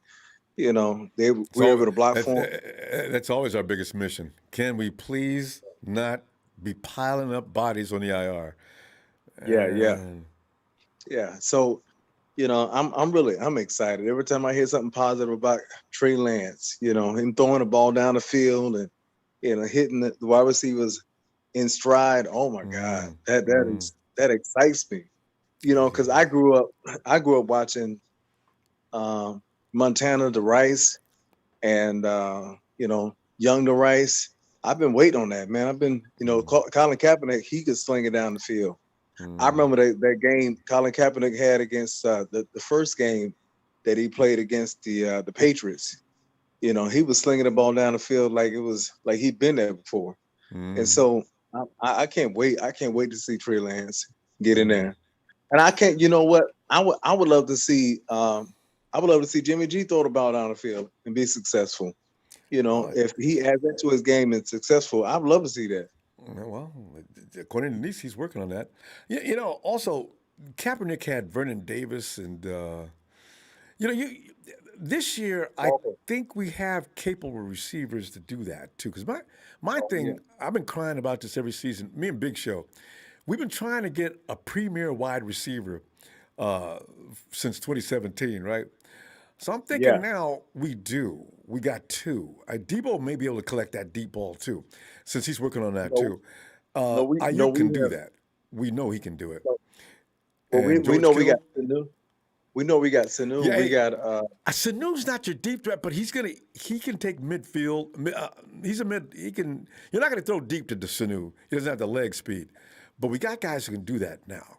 So this is what I'm looking forward to. Trent Sheffield, he can do it. And he showed that the other day. And also, Jalen Hurd. Do you know Jalen Hurd is a sub 4.4 runner? I didn't even know that. Yeah. We talked about it last week. Remember we were talking about it? After I ordered my fries from one. I remember that, So we were talking about we got the deep threats now. So I'm telling you, this season I'm predicting we're gonna stay healthy and we're gonna surprise everybody. I'm telling you, I'm saying we're gonna win at least 13, 14 games. Yeah, there's no reason for the 49ers to lose. If we're healthy, there's nobody on the schedule that's better than the 49ers. Not really. Because Oh yeah. Green Bay, that's got to be the biggest test for the first 6 to 8 weeks, I think. I'm And worried Rumbo, about Tennessee at the end of the season. I don't like being bothered with Henry. Man, that dude just, I know. that's just scary. I know it is scary. It is. But you know what? You know what else we got that's exciting? We have Raheem Mostert. We know about him, but we have somebody just like Mostert and Mitchell, Elijah Mitchell. He's just like Mostert. He's just as fast. He's just as shifty. Yeah. I'm telling you, he just doesn't have the experience. But they say he's the number 2 running back on the roster right now. So he should be the number 2 because every time he touches the ball, he makes something positive happen, something exciting happen. I was getting ready to ask you, did he surpass Sermon? Well, you know what? Go ahead. I think he doesn't surpass him in power, but I think with on the depth chart, the burst, I don't think he surpassed him, but I think he will because they say he's awesome. Yeah, because when and especially in Kyle's offense, the one hole and go, this is the kind of guy that can hit the home run because if he gets out in the space, it's over. Him and Mostert. Yeah. Because that's the thing. Oh yeah. We'll see. Yeah. So I'm excited, man. I'm excited. We're not only gonna have the downfield passes, but we're gonna have the sweep. We're gonna have the screen, the sweeps. Please give me a screen. Awesome. I used to complain about that all the time. Kyle, call a screen on occasion. So but there's always a midfield game. Shoot, boom, shoot, boom, shoot, boom. We're gonna have IU. We're gonna have IU. We're gonna have Debo. Both of them are gonna be carrying the ball. It's gonna be great, man. Then George Kittle might carry the ball too. Yeah, George Kittle, he might carry the ball too. Oh man, it's gonna be exciting. Then we got Lance. Red zone Lance. Yeah, if we're going to see if all these guys can stay upright too. That's still the biggest thing. Charles, we got to go. I'll see you Friday though. All right. Love you, Ronbo. Love you back, fam. Have a great night. All right. And let's go check out Rick. What's going on, sir? Rick, man, I'm sitting there whining about the fact that practice has become such a one-man show. There's really nothing else to talk about. You're not hearing anything about the defense, except for Fred. Our cornerback situation, I guess it is what it is. Jason Perez. When was the last time you heard anything about Jason Perez? I mean, you heard the other day that he broke up a pass and was going for IU or something like that. So, I mean, it was deep ball. So. Yeah. So, it's a lot to talk about. Trey's just kicking it, killing it, and everybody else is just sort of watching. And Fred made a play. No, Fred did make a play today that was something we're talking about. But Fred, 4 yards out. Trey Sermon is a good running back, Rick. Fred stopped him within 4 yards from the linebacking position. I said, Fred! When you expect that? When you expect that, that's our all-pro. That's our all-pro. He's the highest paid linebacker, so you would expect something like that. You got Tavon Wilson. You're excited about Tavon because he's Tavon, coming in. I'm telling you right now, if Tavon Wilson, Jaquaski Tartt's not getting his spot back anymore. Tavon Wilson's taking that over. I'm telling you that right now. So, it's Tavon. What else? Who else was a highlight today? Or at least you got Jordan Matthews made some plays today. And that's it, because Jordan Matthews is coming up from wide receiver to tight end. And honestly, I was wondering how that was going to work out. But he's 6'3". He knows how to run routes because he's a wide receiver. This may work. He beefed up a little bit because he looks bigger. Yeah. But what's the guy that's caught a couple balls? He caught the deep ball the other day. You talking about the guy from Arizona? Sherfield. Yeah. Trent Sherfield. Yeah. Yeah, man. Hey, I'm one of the Niner fans. I'm going to talk to people to the Niner fans for a minute. Look, if people are showing clips of Trey doing good, you should be happy. Don't be stupid because we just gave up everything for a third for pick number 3. What would you rather him saying? Oh, look, he sucks. Then the first thing everybody, man, I can't believe we gave him all that money and all that draft capital and he's trash. No, you want him to look good, because if everybody's of the same mindset, some people believe that Trey's going to start, some people believe he's not going to. But if Jimmy G does not stay healthy, do you not want somebody who can come in and step in and be capable of running the system? So stop being weird. You should be like, oh man, I'm glad he's doing it. Even if he's saying, okay, cool. You should be like, look, I'm glad he's doing it. Even if I don't think he's going to play this year, or he may play in limited time, whatever, I want him to keep doing well. Whether it's against the twos or hopefully graduate against the ones. But right now, a lot of times, if you see anything, oh, well, it's like you get a lot of, it's like anti-reverse Jimmy hate. Oh, Jimmy's doing good, but Trey is not good. Trey is doing okay, but it's not really good. So, I mean, let's see it against this, or let's see it against that. It's like, dude, just accept it for what it is. If you would not have a good report or a bad report. Rick, here's the thing. And you watch what happens, and I'm always going to be that kind of guy. If Trey has a day after he starts rolling weekly basis and fans go after him, God, that pisses me off. I'm going to be, you think I'm a Jimmy G guard. Oh, I'm going to be Trey's dog, man. Because I said, you know what? I understand this you, madness it's about jumping on the quarterback every time he makes a mistake is absolutely shameful. And I'll do it too. Because I say, you know what? Let people, he's a quarterback, he's human. They're not perfect from the first quarter to the fourth quarter. And that goes for Trey, Jim, anybody else in the league. They're not going to be perfect on every shot. It's going to be, because honestly, some of the comments people make, if you show a clip, whatever, it almost reminds me of those idiots back in the day. Remember when fans were in the stands cheering for somebody other than Alex Smith? Remember they were cheering for Cap versus, out there. Yeah. Cap versus. Yeah, they were cheering. No, this wasn't even Cap yet. We're talking. Who's Alex Smith? Was it? That's right. Who's backing up? Hey, trivia question. Who's on the bench before Cap showed up? It was this one. He had Mike Nolan. Coaching, first. Yeah, man. And I mean, they were in the stands, and we were like a national televised game, and fans were in the stands complaining, bringing the guy off the bench. Bringing the guy off the bench. Sean Hill. Sean Hill. That's right. Exactly. Remember Sean Hill? Exactly. Hey, you know what? Exactly. And it's like, stop being those kind of trash fans. If you hear good things from, because I mean the thing is, I will admit, right now, I think a lot of reporting is more heavily centered toward Trey because he's doing well. But at the same time, Jimmy's still doing well. But if he's our future, which we all have to understand, whether you believe it or not, he's our future. You want him to keep getting accelerated and doing well, unless you rather be like, oh man, he's throwing 7 picks in a game. He doesn't know the playbook. It's like, look, you want him, celebrate the little win, because eventually when he actually takes over the team and starts, you want him to succeed and lead us to another Super Bowl or whatever. Right. So stop being weird, like, oh no, I can't. He's trash. No, I can't. No, Rick, have you seen somebody call Trey trash? Wait, Rick. Have you seen somebody call Trey trash? Man, anywhere? People are saying any and everything right now. Well, it can't. I can't imagine that. He's not good. There's no reason to call him that. He's not doing anything to be warranting that kind of conversation. Rick, we got to go though. I'll be back Friday looking for you because you guys take tomorrow off anyway. Oh yeah.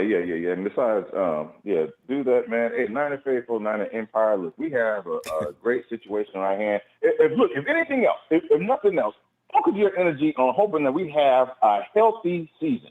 Period. That's a healthy season, because I believe when we have a healthy season, we're winning. We can go to the Super Bowl and win it all. So just focus on that and stop being where you can't like one and not like the other. I love that attitude. I wasn't addressing it earlier, but I'm saying today, give me a break. Hey, Rick, I'm gonna see you Friday. Gotta go, fam. All right, have a great night. Absolutely, man. 95 man. Bye. And Joe Tess, this offense gonna be crazy this year. Thanks, Joe, for that contribution. You know it. And hey, Paul Third, what's up, fam? What's up? He said, I was all for a trade delay, but they got to play Trey. Oh, the question mark. Imagine secondaries trying to account for the range he can spread the ball. opening up the field for the zone scheme, and quarterback by design runs.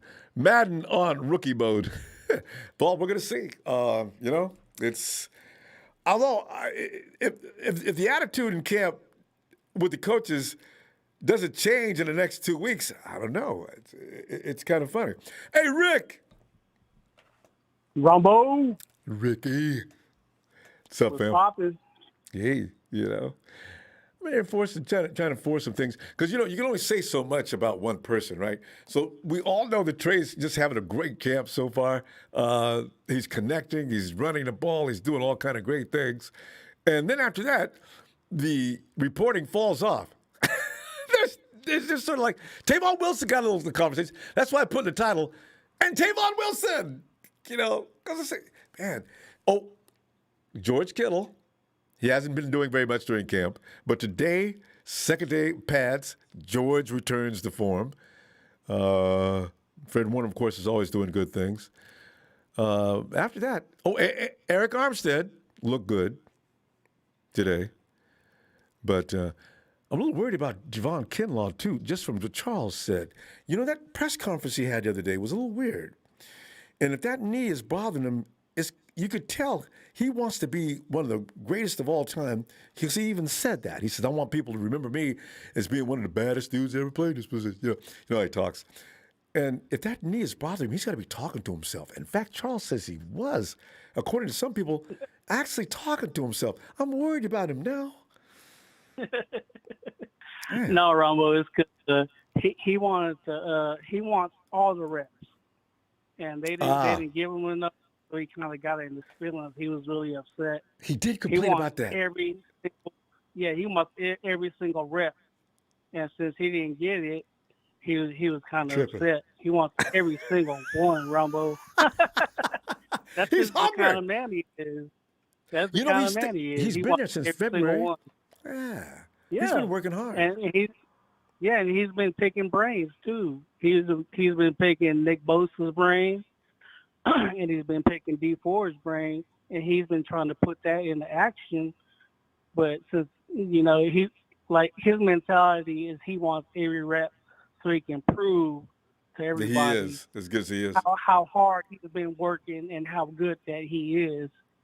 And since he didn't get his share of reps, or they trying to take it easy on him, he might have been upset. That's probably all it is. And with the press conference, it's just he wasn't looking down. It was like he's too tall for the mic. I said, you guys need a special mic for Javon. Have him bending over like that. It's uncomfortable. Yeah, he was like bending over, talking, and then like looking up. Or maybe sit down. Next question. Yeah, so it ain't nothing. And I love that man. That man is like real. He's funny. He's really real. I love him. And I respect him. Hey, but Rob, I just wanted to clarify. I want to clarify some stuff. Go ahead. You were the one, am I correct, that you wanted Trey Lance, right? Yeah, I had him in my mock draft. Yeah, when everybody was talking about Mac Jones and Justin Fields, you said Trey. You wanted Trey Lance because you like the way he runs over people. Right? Yeah, I see.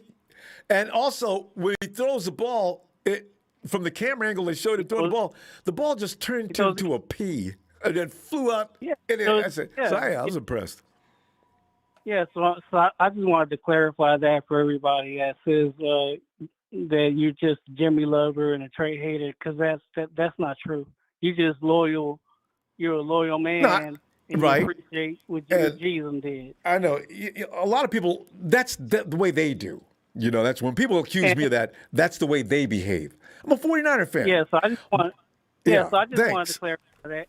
And I also wanted to clarify, some people might think that I'm a Jimmy guy myself, but because of that little stuff that happened, and by the way, Ronbo, for real, I apologize for the way that I acted, and I'm not gonna act like that no more.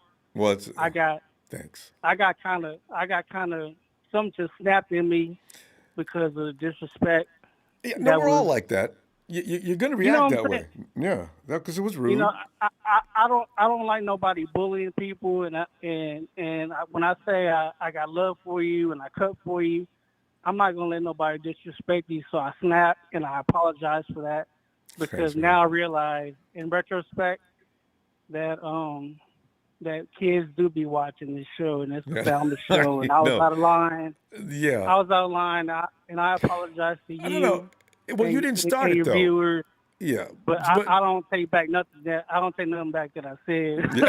But Your apologies got half that. I also want to clarify that I'm not a Jimmy guy per se, just like you are not, because remember I told you that I had high expectations for Trey, and you said you too, and I said I predict that Trey Lance and Brandon Ayuk is going to be the next coming of Joe Montana and Jerry Rice.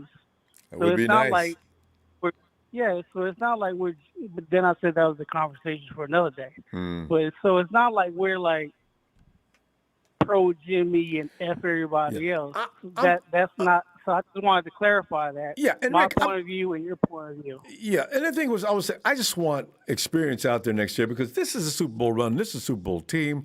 They've been together for a while. Anybody's ever played football knows, if you've been together for a while, you know each other very well, and you're going to click quick. Yeah. Of course. The chemistry is there. You know, we don't want to mess it up. So I just wanted to clarify those two things. And I do apologize. I'm not going to ever act like that again on your show. Thanks, Rick. And we're going to try to see if we can not have that happen again. So, all right. No, that was my. I lost it, man, because I really. I lost it that day too. You know. No, but you lost it on the other 600-pound man in the basement with his laptop. That's my favorite. Let's second start on those. Hey, Rick, we're gonna go. Let me see you Friday. All right. All right, man. So I just wanted to clarify all that stuff. Thanks. It's not Jimmy Rick. versus Trey. We got love for both of them, and we want our team to be the best. And I just wanted to clarify my point of view and yours, because we're not Trey haters. Nah. All right, Ronbo. Hey, y'all, everybody hit them likes. Hit them likes, hit them likes, hit them likes. Later, Ron. Thanks, Rick. Have a great night, fam. See, like a guy like GB Bull who talks major trash, I'd love to hit him with a truck, but I'm going to contain myself, and that's why I'm changing over to the new Ronbo.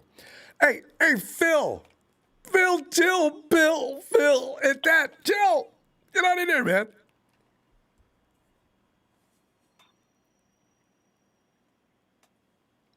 Oh, Phil. Oh, Phil. I can't believe it. I've never called Phil and he wasn't ready. Phil must be in another room or something. Hey, let us bring in Storm and Norm. And Norm is in the dark somewhere. Norm's always got... But he still has room to say, "Is Niners all day." Norm, I'm telling you, man, it's Trey all day now. I'm enjoying Trey putting on a show, but that's all we're getting now is Trey and a couple more stories, and that's it. Well, I want to touch on a story that was like kind of the most underrated story of this trading period. It has to be the cornerbacks. The secondary. Who's going to be the standout of our secondary? Ronbo? Good question. Because easy to say Jason Verrett. You know what? Who not named Jason Verrett is going to stand up? I'm going to go with Mosley. What about Ambry Thomas? Is he not? What's going on with Ambry Thomas? What's going on with Diamador Lenore? Is like I hear these repetitions going on with the ones and the twos is good. One that kind of stuck out was the one play that Trey did with the ones that, got people asking me to, it prompted me to ask you this, Ronbo. Are you going to go live when you take Jimmy G's poster down from your wall? Somebody asked you to ask me that? Okay, if that's a request, yes, I will.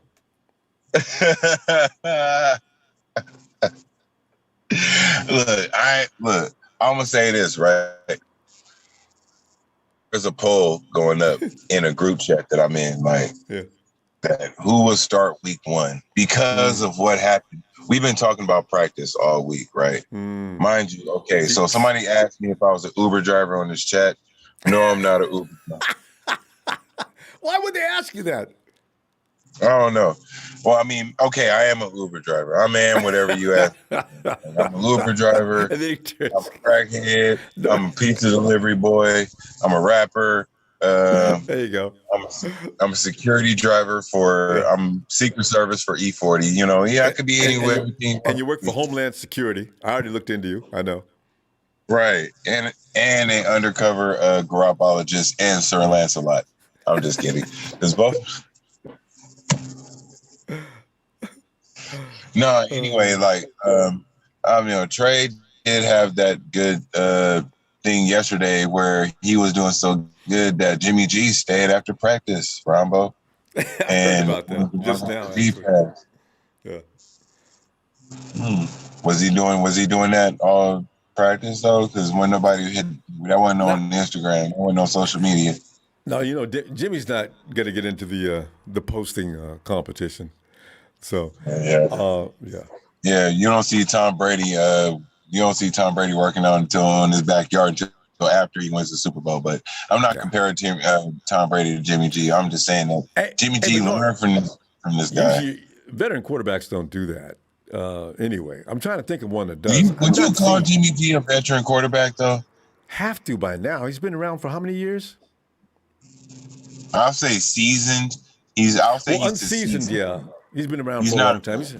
He's only got 2 years of seasoning. Actually, I won't say he's a veteran yet. I mean, I'll put it this way. Look, call a spade a spade. I think the defense carried us into 2019. Like, let's just call it like Nick Bosa and them, Fred Warner, and then they was running things. No matter what was going on with the offense, the defense was going to carry us along with that run game, and that's what's probably going to happen this year anyway.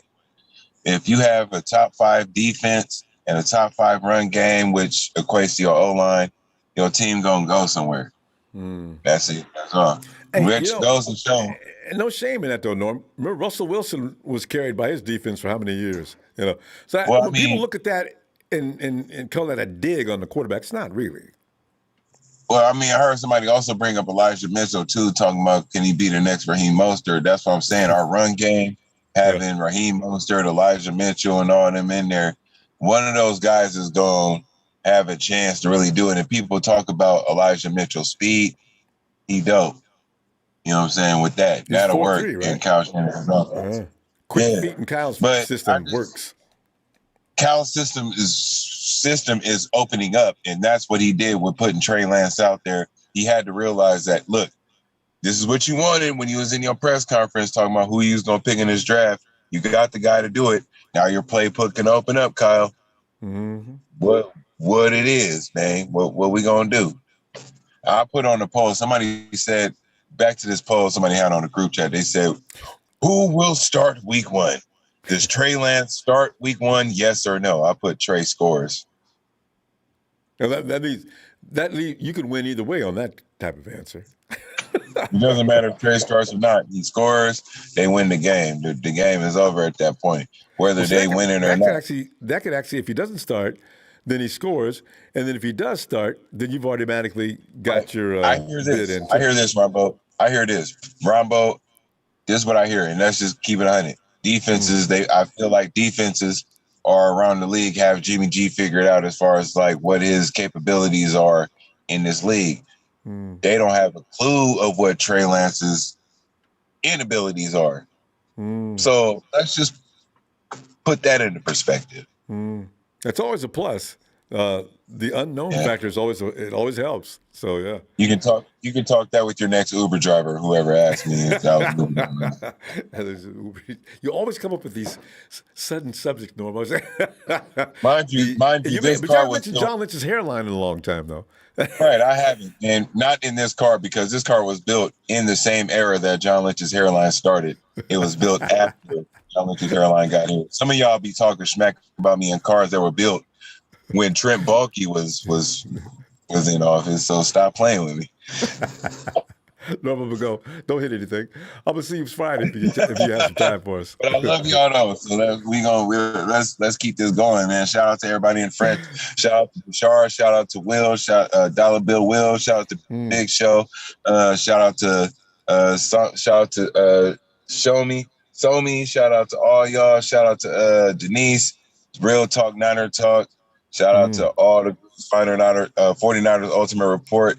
Shout out to everybody that's doing their thing. Y'all is comedy, man. I'm gonna just keep it rolling, and y'all gonna keep me rolling, and I love y'all for that. Straight up.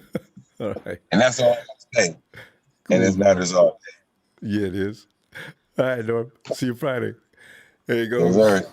And Norman's not riding off in the sunset. He's driving off into the sunset. But are we going to go back and check out on Phil? Hey,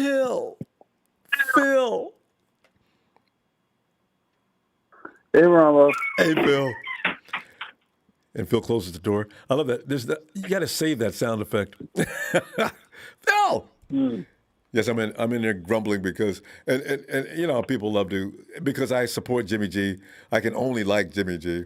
So, you know, no matter how much I say that's BS, I don't really care anymore. But anyway, I'm complaining because that's all reporters are talking about now, though. And some of us would like to hear about some of the other things going on in camp, right? So I'm saying, you know, okay, yeah, I get it. You guys could use a little energy on some other things that are going on as well. So, yeah. Yeah, I don't know, Ronbo. You know, Jimmy's going to start week 1. Guys, get over it. Get over it. And Jimmy's going to start week 2. Get over it. Phil,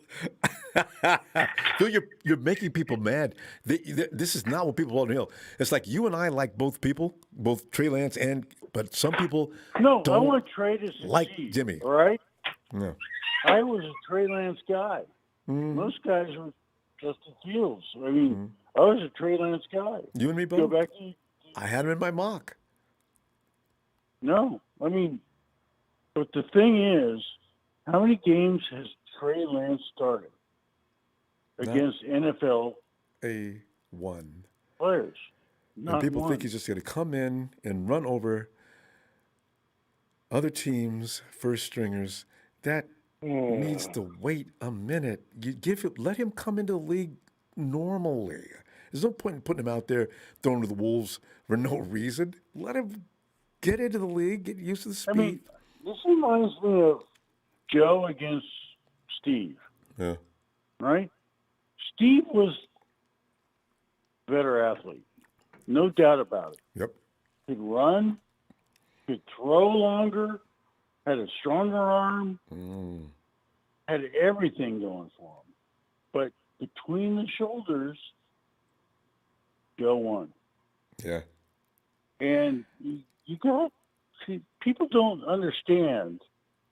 You can have all the physical talents, but if you don't have it between the shoulders, and Trey's got it, but he hasn't experience. It needs more development. You know, he needs to go out there and see things for what they are. Yeah. So, I mean, come on, give him a chance. Because in practice, you're not allowed We've to touch him. got the best situation right now. The best situation right now. We've got the best quarterback group in the league. Actually, that's true. Yeah. You know, I was looking at a defense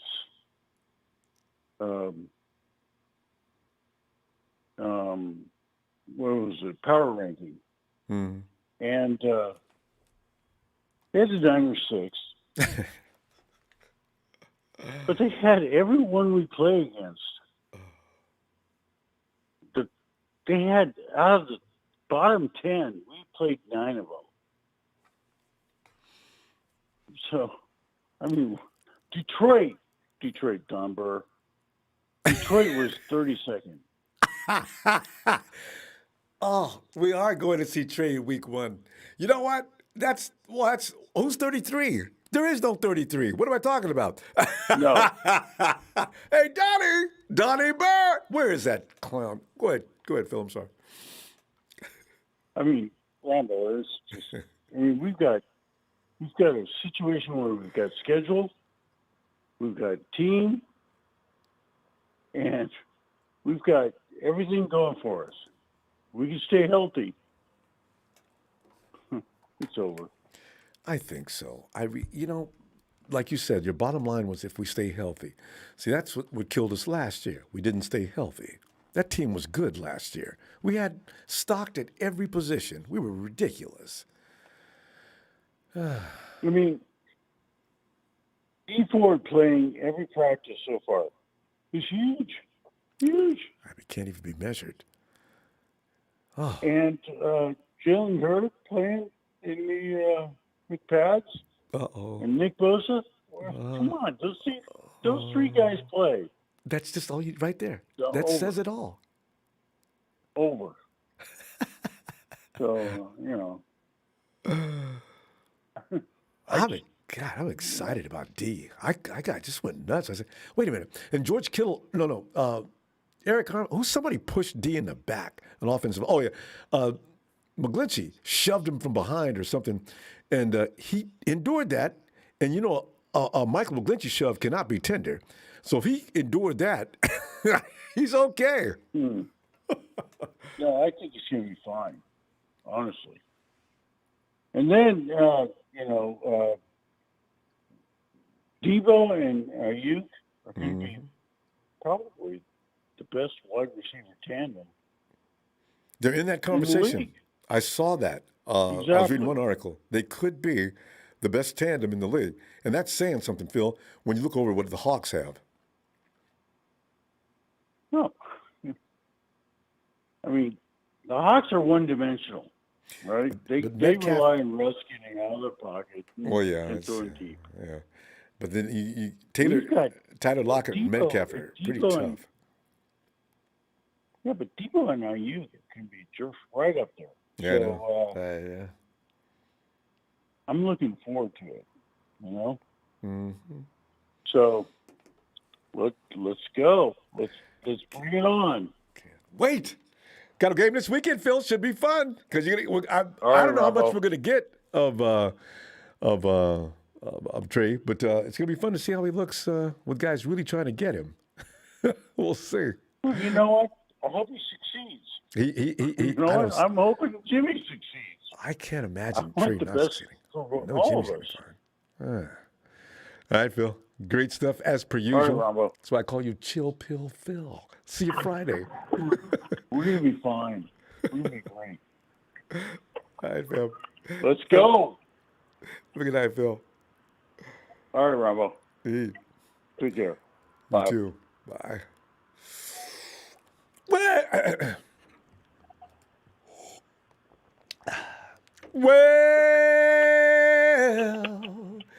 It's a big show. It's a big show on tonight. Show. I simultaneously just took a sip right after you, or right when you did. To clear my throat a little bit. Phil, as I've already indicated, as I've already indicated, I'm a little bored, and not because I don't like Trey, but I've seen and heard about Trey daily. I wanted to know, is there anything else going on in camp? So Tavon, Wilson's okay, but I don't know him, and all I know is he's in there to fill in for Kowalski. Okay, George Kittle news was entertaining. George was out there calling Hufanga a cheater because he beat him up when he was trying to make a reception. Okay, that was fun. Who else? That's about it.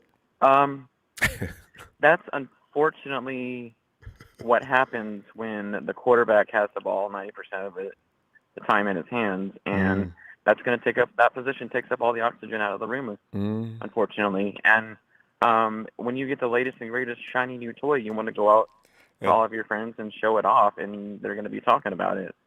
And the writers, they got the same problem. They need things to talk about. And the rest of the 49ers camp is boring. We're just write about Trey. So I guess this is to be expected. Yeah, it's expected. And a lot of people are bringing up Matt Mayoko's interview on KNBR, but they're leaving out the whole context of his comments. He said people need to pump the brakes a little bit. It's training camp, so of course it's going to be exciting to see Trey succeed at a rapid pace. He is right now. That's what rookies do. I mean, better do. Especially when they you're have number to 3 do that. in the draft. No, exactly, a number 3 overall pick. You have a lot of expectations, and if you don't live up to those expectations, oh my God. Oh. Ask Jimmy Garoppolo. Or better yet, ask Mitchell Trubisky. Yeah. Number 2 overall. God, he's getting trashed. Carson Wentz, not bad. Jared Goff, trashed. Baker Mayfield's lucky. You know what? Baker's got one more year. They haven't picked up his contract in Cleveland yet. You can't be in the top 5 and be a quarterback. Baker's way better than Mitch Trubisky. I'm sorry. Agreed. No, I agree. But he's not getting any love. Yeah. Yeah. No, he's not. But people, calm down. It's training camp. Jimmy Garoppolo is still on this roster. Kyle Shanahan has not said that he's going to start Trey Lance week 1. As long as Jimmy Garoppolo is still on this roster, I know a lot of people are not going to like what I have to say, but he's starting until we move him. And we don't know when that's going to be. So it could be this year. It could be the beginning of free agency next year. We don't know. So because the funny thing about it is I don't know what's going on with Jimmy. Trey Lance will start this year. I have no doubt about that. But as long as Jimmy Garoppolo is on this roster, he's going to be the starting quarterback. He's not going to start Trey's not going to start week 1. But no matter how well he's doing in training camp, no matter how well he shows he's ready, no matter how well he's learning the playbook pretty quick, no matter what you read on Twitter about what these beat writers tell you, no matter how many videos you see on Twitter, no matter how many workout videos you see on Trey's Instagram. I mean, come on. He's number 3 pick. He's got to start. Well, I want your observations on this, though. What's with Jimmy running around? There's no point in being so confident that it glows. And I read that article. Garoppolo's seemingly still very confident, even through a couple of when he wasn't throwing misses. He seemed pretty excited about everything else.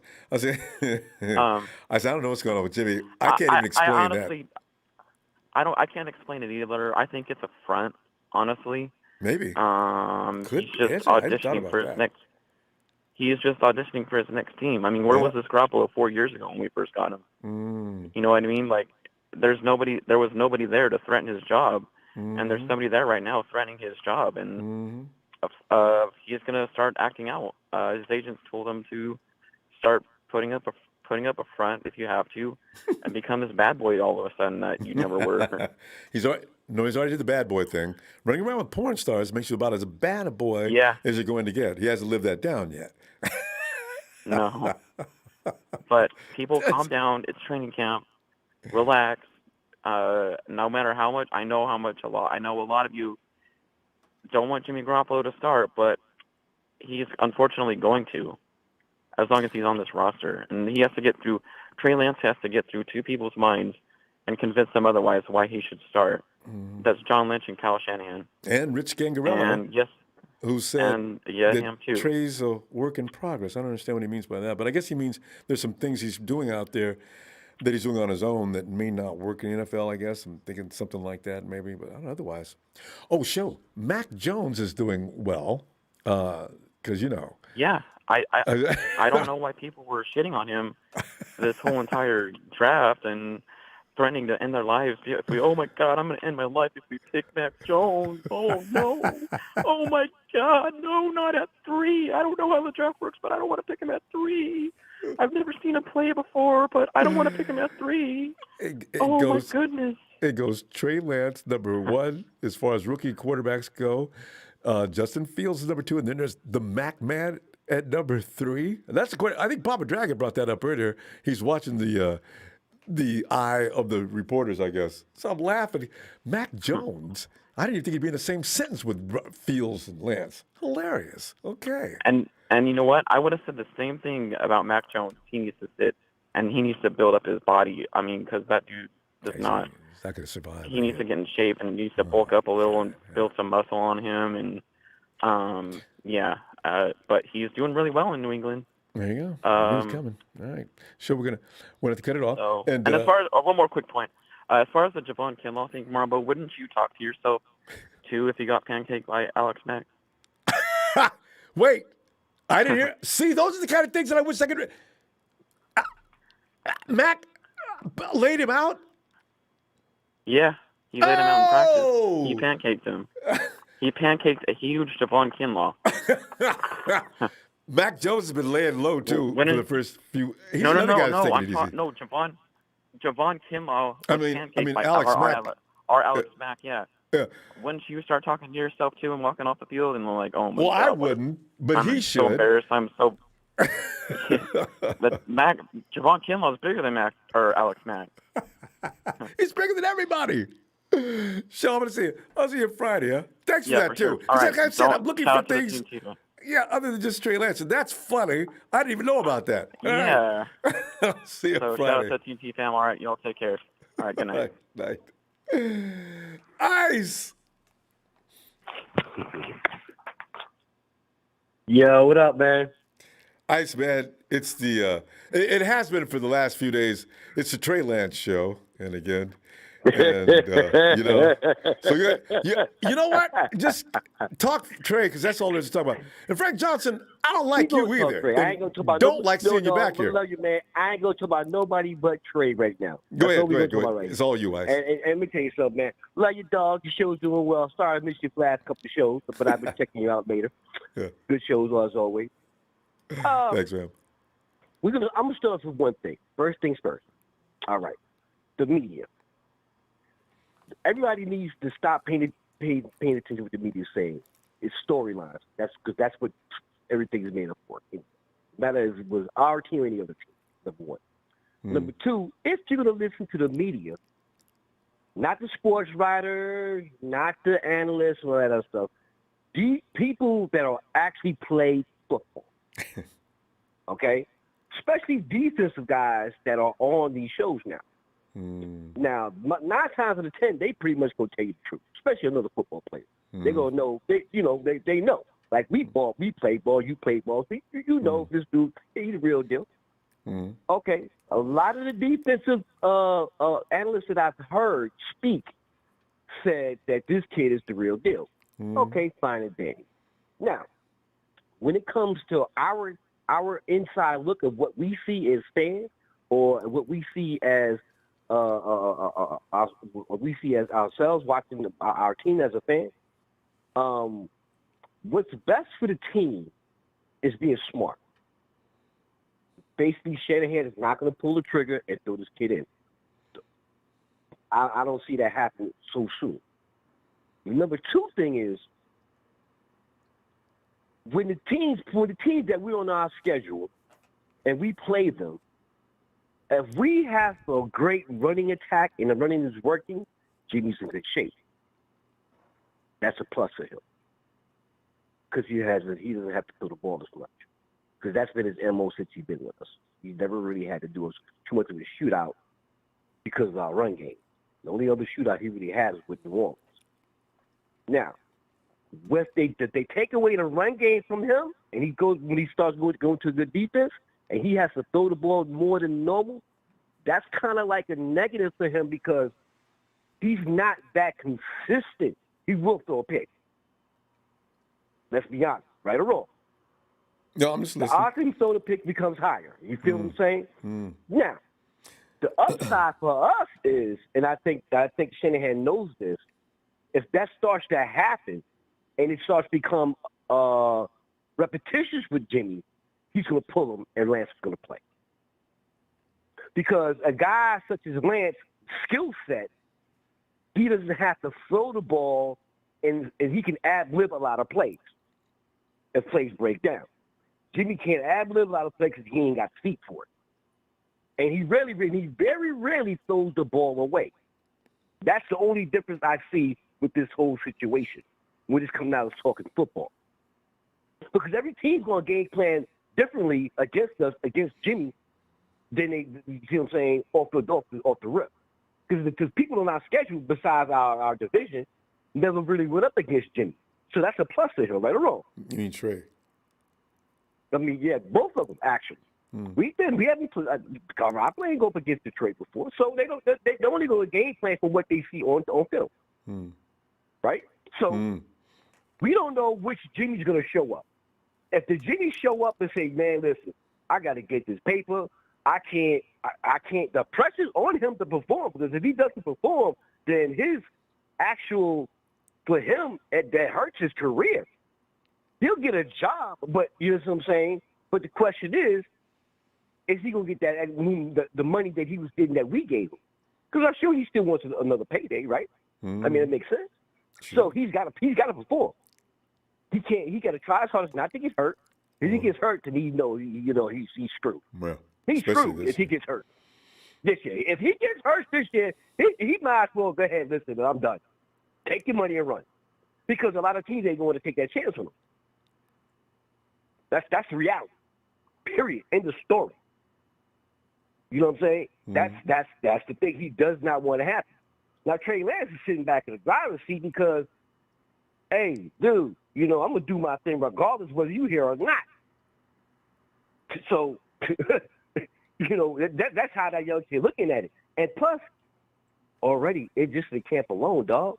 They saying Lance is winning the locker room, dog. Oh, that's not good. When you start when the quarterbacks start winning the locker room, and they start to win, but you start being like, man, listen, let's kick this dude to the curb. We want this guy here. There's a problem. So we got to think of all those variables as well. So Shanahan's got to be very, very delicate and smart on how he handles it. And plus, he can't. That's why he's saying he's not going to start Trey. He's going to go with what he's been working with. And if all fails with this guy here, I know I got this kid here. I can open the playbook up even more, and things could be a little bit more different, and we can see how things should be going to work out. Because he's going to make mistakes, all whatever mistakes. Now, that's my take on that. There you go. Jimmy is all right now. It ain't about Trey. Everybody remember this. Forget Trey right now. It's about Jimmy G, porn star Jimmy. He got my homie Cat. He better stand up and step up. Because if you don't, then because we're out of tell time. me, dog. No, I'm just saying we're out of time. And is Jimmy's not getting any attention. The only thing I have to disagree with. It's all about Trey. We all know that. Yeah, he's stuck in practice anyway. So it don't mean nothing. But the bottom line is, he knows. Bottom line, mark my word. If he falters and this kid comes in, it's a new day. Shine, it's a good day. But one more thing before I hang up, dog. You got 10 seconds. Who's to say? Okay, 10 seconds. Quick. Who's to say that a rookie can't win a Super Bowl? There you go.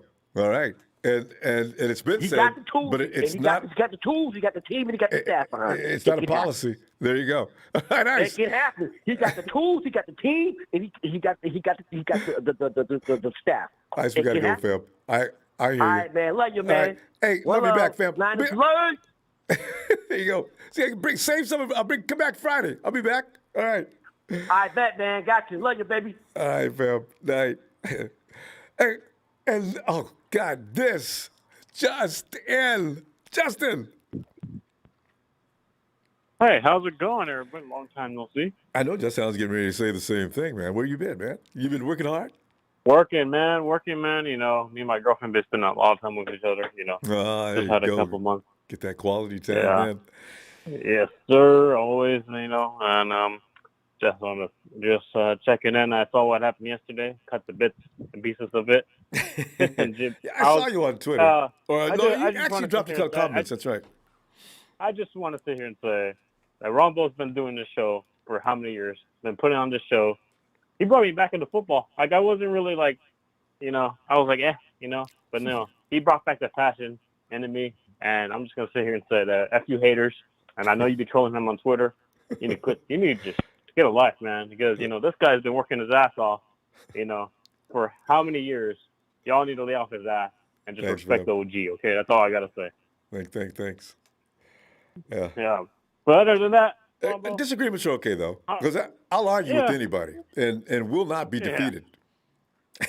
Oh no, nah. But no, there's just Jimmy G versus Trey. It's kind of ridiculous, man.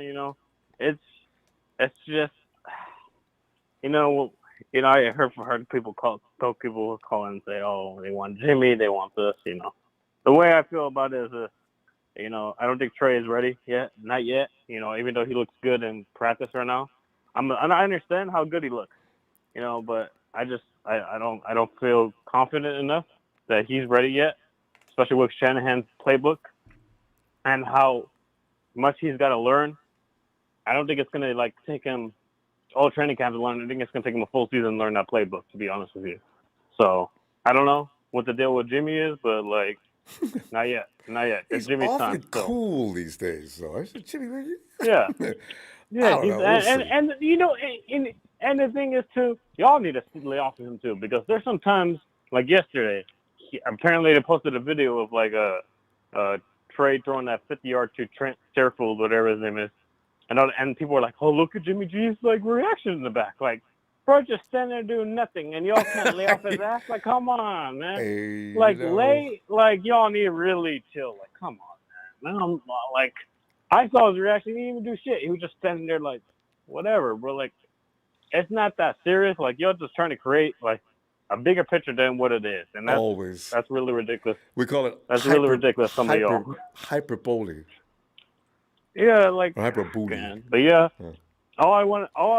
Pretty much. I've been seeing a lot of practice things, and it's good.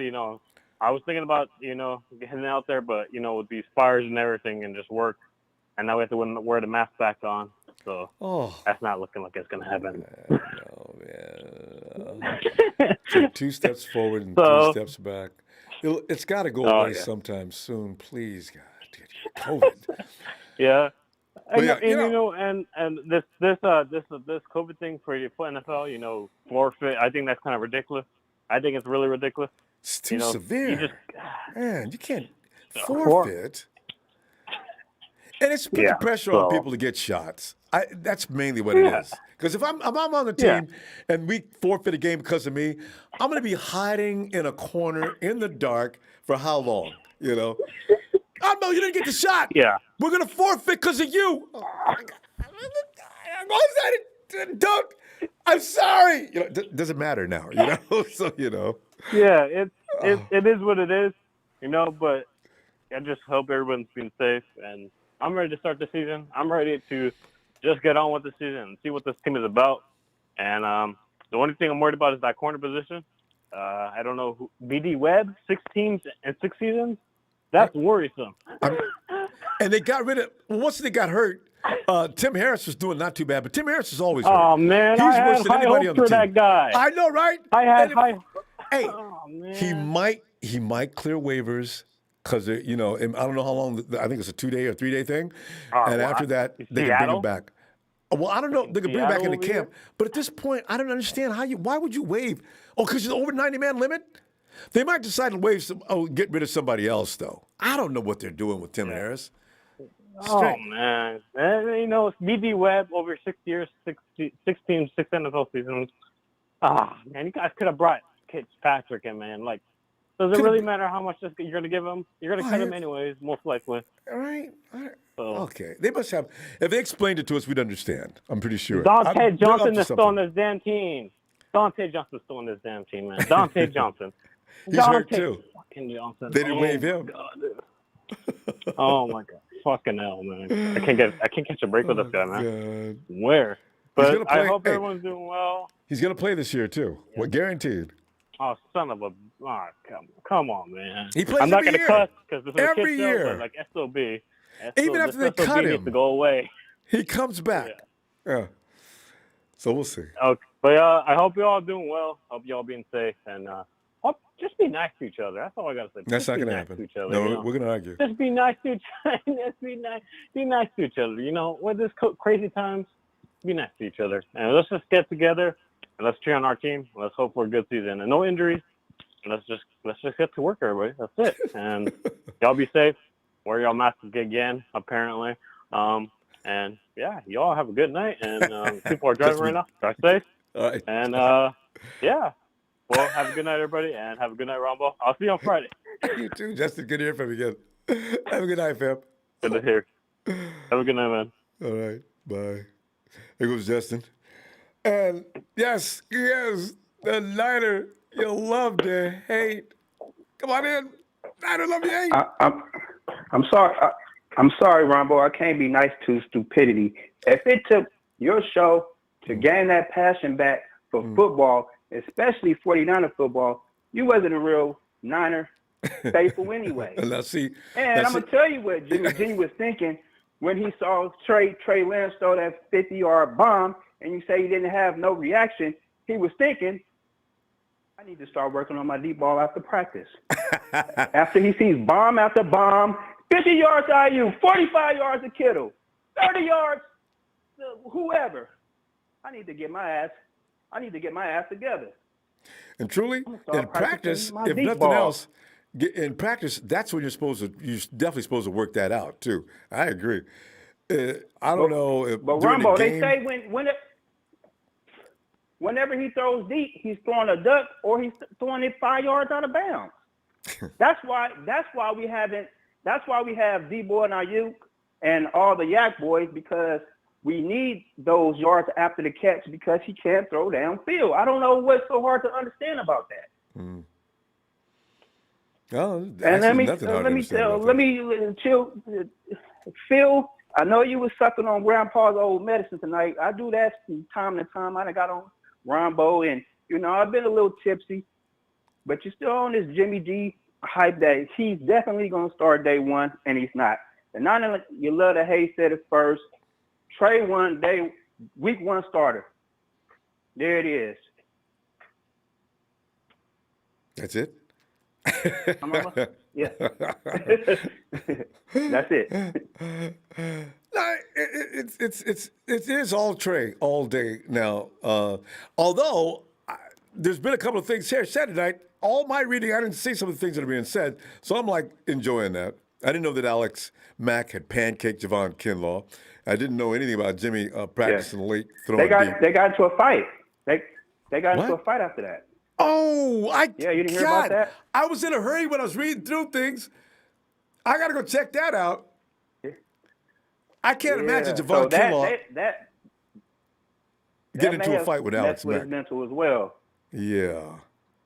And that would explain why he was walking off the field talking to himself. That's why whoever told me that. Because he's probably saying, I'm not getting enough reps. I'm out here getting embarrassed in front of all these people. He got his ass kicked. He got his ass kicked. Oh, man. But his knee still may be sore. He might need to give it a week or two and just let it heal up. Just let it rest. Well, he's going to want to play next week. He's a big guy. A few snaps, so. Yeah, a few snaps, but he doesn't want to take every rep. No, he does. So he doesn't feel like he's getting enough work in every day because he has to share. Javon has to realize we still have 90 plus guys on this roster, and you can't get all the reps. I don't understand what he doesn't understand about that. Wait a few weeks, you're not going to get cut, so just chill. So I want to elaborate on one of the things that one of the callers had mentioned about Jaquiski Tart not getting his position back.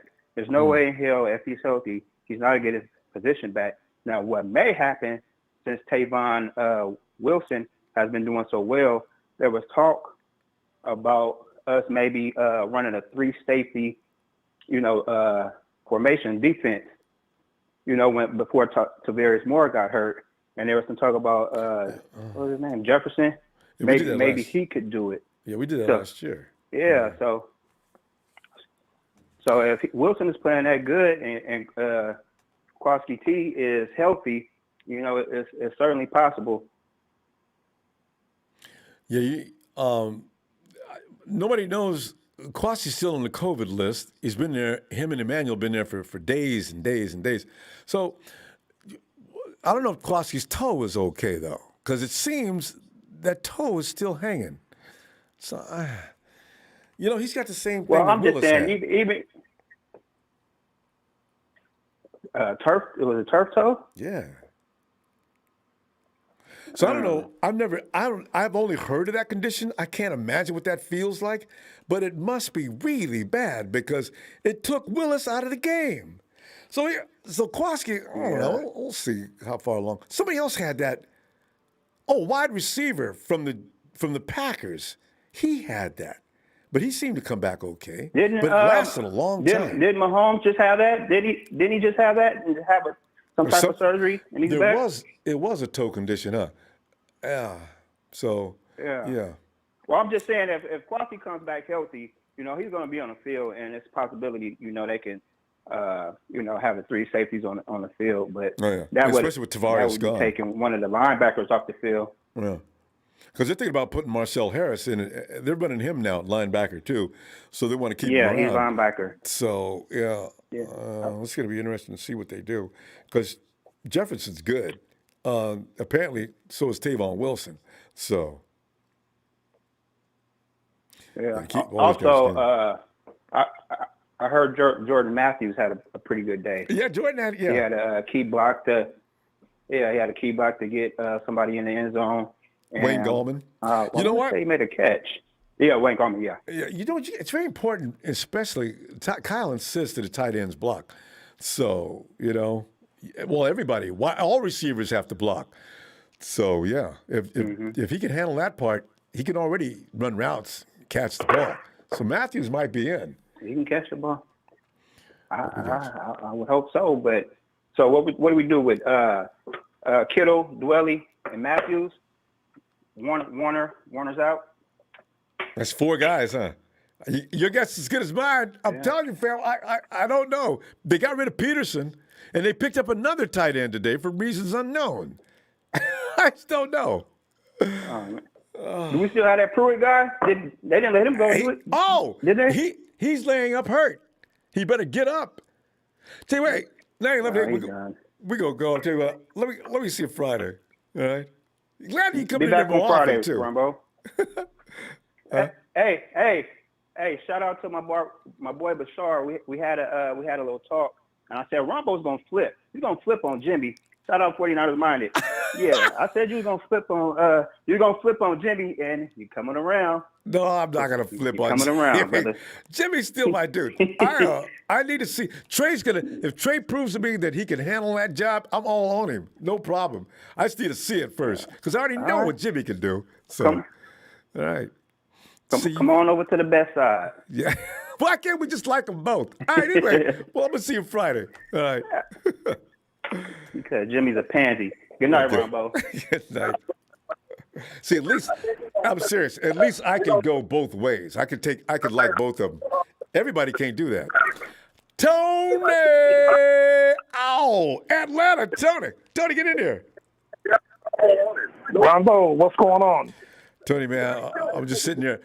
In our camp, all we hear about now pretty much is it's all about Trey and everything he does all day. So I said, I have no problem with Trey. I just want to know what else is going on at camp besides Trey. Although there's been some things brought in tonight that I can say, okay. I didn't know that Alex Mack, and you know Alex Mack as well as anybody, or more actually. Alex Mack took Javon Kinlaw down and spreaded him like pancakes. And Javon got mad. I can't wait to go get the video. Do you believe that? That's what you call veteran savvy. See, leverage, experience, technique. And Javon. He's a future Hall of Famer. You know what I'm saying? He's a seen it all. It is. I didn't know Javon. I like when a youngster has an attitude, but don't be silly now. like you just said, don't get embarrassed. This dude has been doing this for a long time. You can learn from him. Now, if he does that to you every day, Learn from it. yes, So, So, yeah, Ronbo, I was wondering why in your chat, why does it have to be Jimmy against Trey Lance? I know. You're supposed to support him. And then they want to pull me into it. I ain't with them people. I'm a 49er fan. Both players are somebody I want to see. I have my reasons for wanting Jimmy to start, but it ain't got nothing to do with what they're talking about. Exactly. Exactly. And Pat Garrison was in our chat earlier this evening at Atlanta Falcons Nation. I tried to on the teletype here. I typed, "Hey Chad, thanks for coming in the chat." He never responded to me. Well, I like Chad. It's funny though. Yeah. He is funny. Him and that what's the one guy's name? Ray Jr. They're like a comedy team. They cracked me up in the chat. Chad's cool. But a lot of people do seem to have a problem with it. I just found out the other day, actually. What? The TNT people, I might be mistaken. The TNT people, you guys have a problem with Chad, don't you? I thought everybody loved Chad. I like Chad.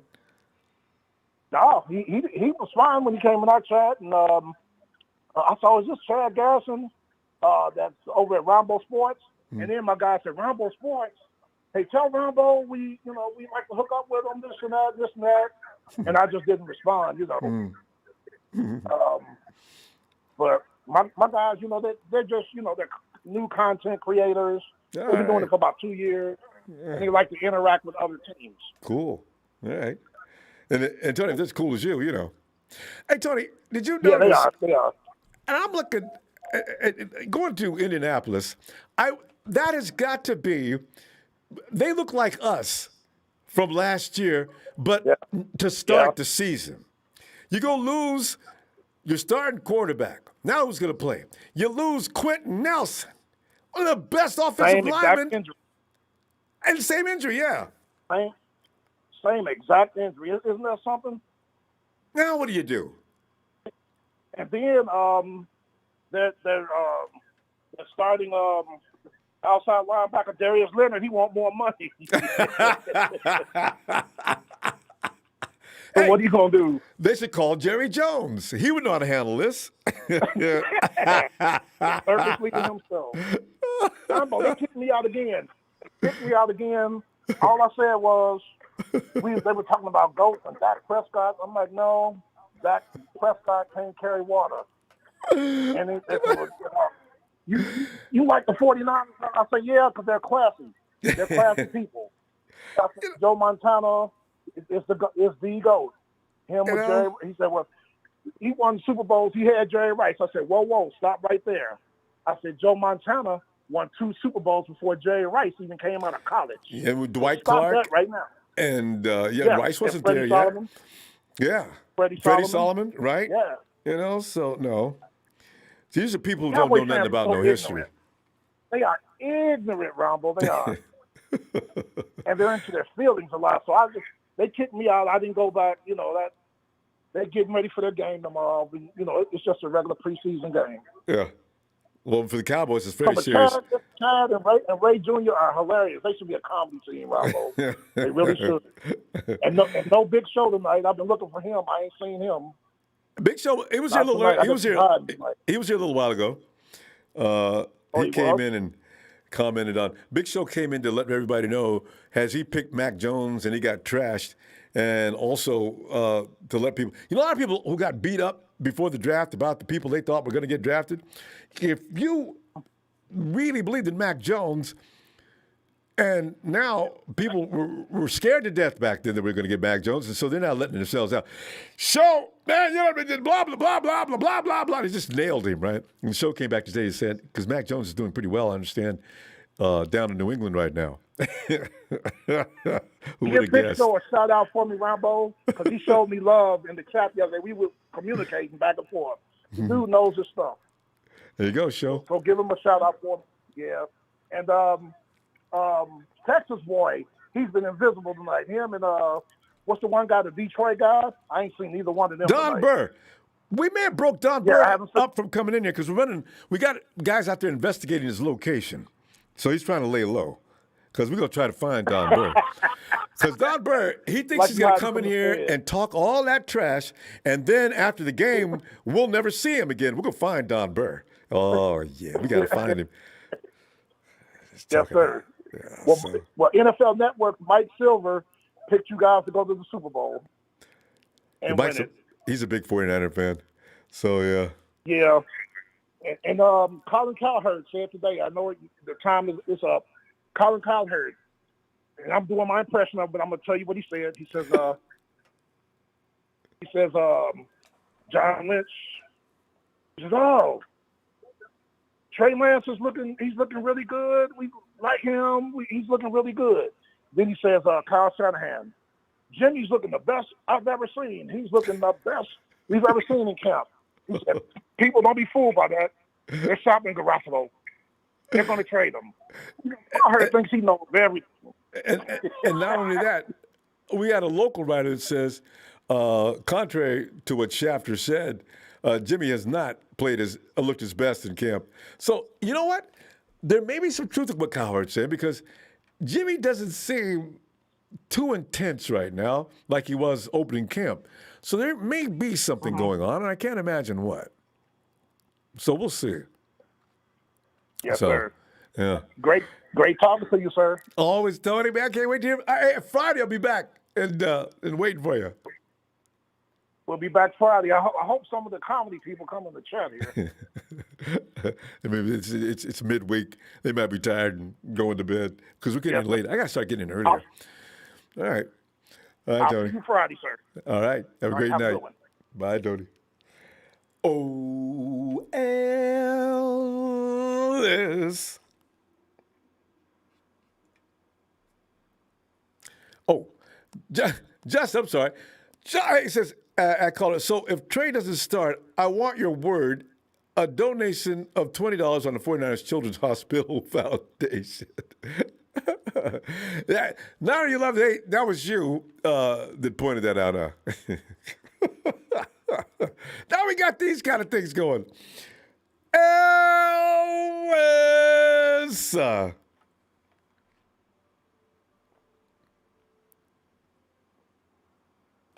Oh, Ellis. Ellis might be with the kids. Are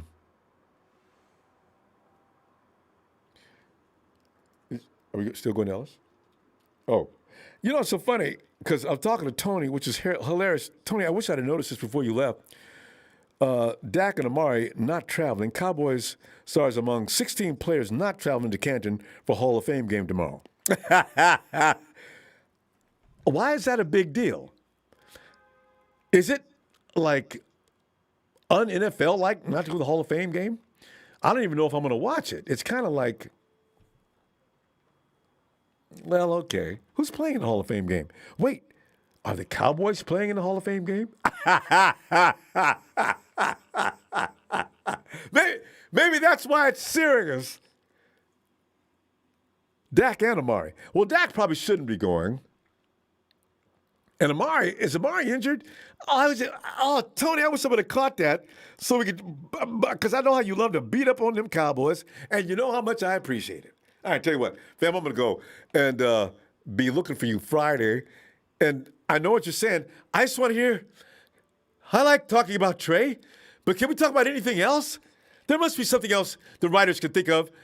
I know the writers are saying, well, if we talk about anything else, it's just boring, people. We just want to talk about the big star of the camp, and it's Trey Lance. I didn't know about, I had to find out from the phone call that Alex Mack took out Javon. Nobody said anything about that until I one phone call. That's fun stuff. Javon! Come on, man, I love your big butt, man. Come on, man, don't get mad. Get even. Fam, I'll see you Friday. Have a great night.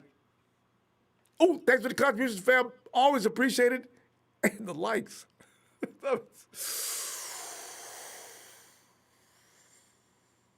Except for Frank Johnson. Fall off a cliff, you.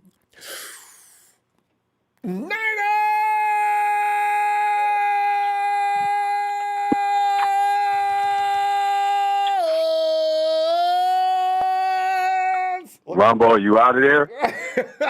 I thought my producer said we were done. Okay, and all of a sudden they got the phone open. All right. Anyway, It's your family. I'm sorry, Ellis. Family. Yes, I sir. called you and I thought you was like detained. My bad. Ellis, it's okay. Thank Come you. on in. Man. Yeah, you know how it be. Yes, sir. I was just going on and Let's on take it out about. strong. I was just going on and on because I was like, I was getting bored with the. I like Trey Lance. People misunderstand me. I didn't say I didn't like Trey Lance. We can hear about Trey, but I just want to know, is there anything else going on in 49ers camp? And as I scrolled down through the dailies, it was all about Trey. A couple of things about Tavon Wilson. I just found out about Alex Mack taking out Javon, which I thought was hilarious. And Javon got mad, got him to start fighting. Ellis, you know what's so funny, though? Be Alex Mack for a minute. And here's this dude, what is he, 6'5", 6'6", 300 and something pounds of nothing but hardcore mass. And you just did a technique team and he get up and want to fight. What do I do? Javon was trying to. Yeah, he drawed up on Alex Mack behind. I can't imagine Alex Mack doing anything dirty, but they exploded the line of scrimmage and Mack pancaked Javon. I guess that's the first time in his life that anybody ever pancaked him. I'm talking from junior high school on.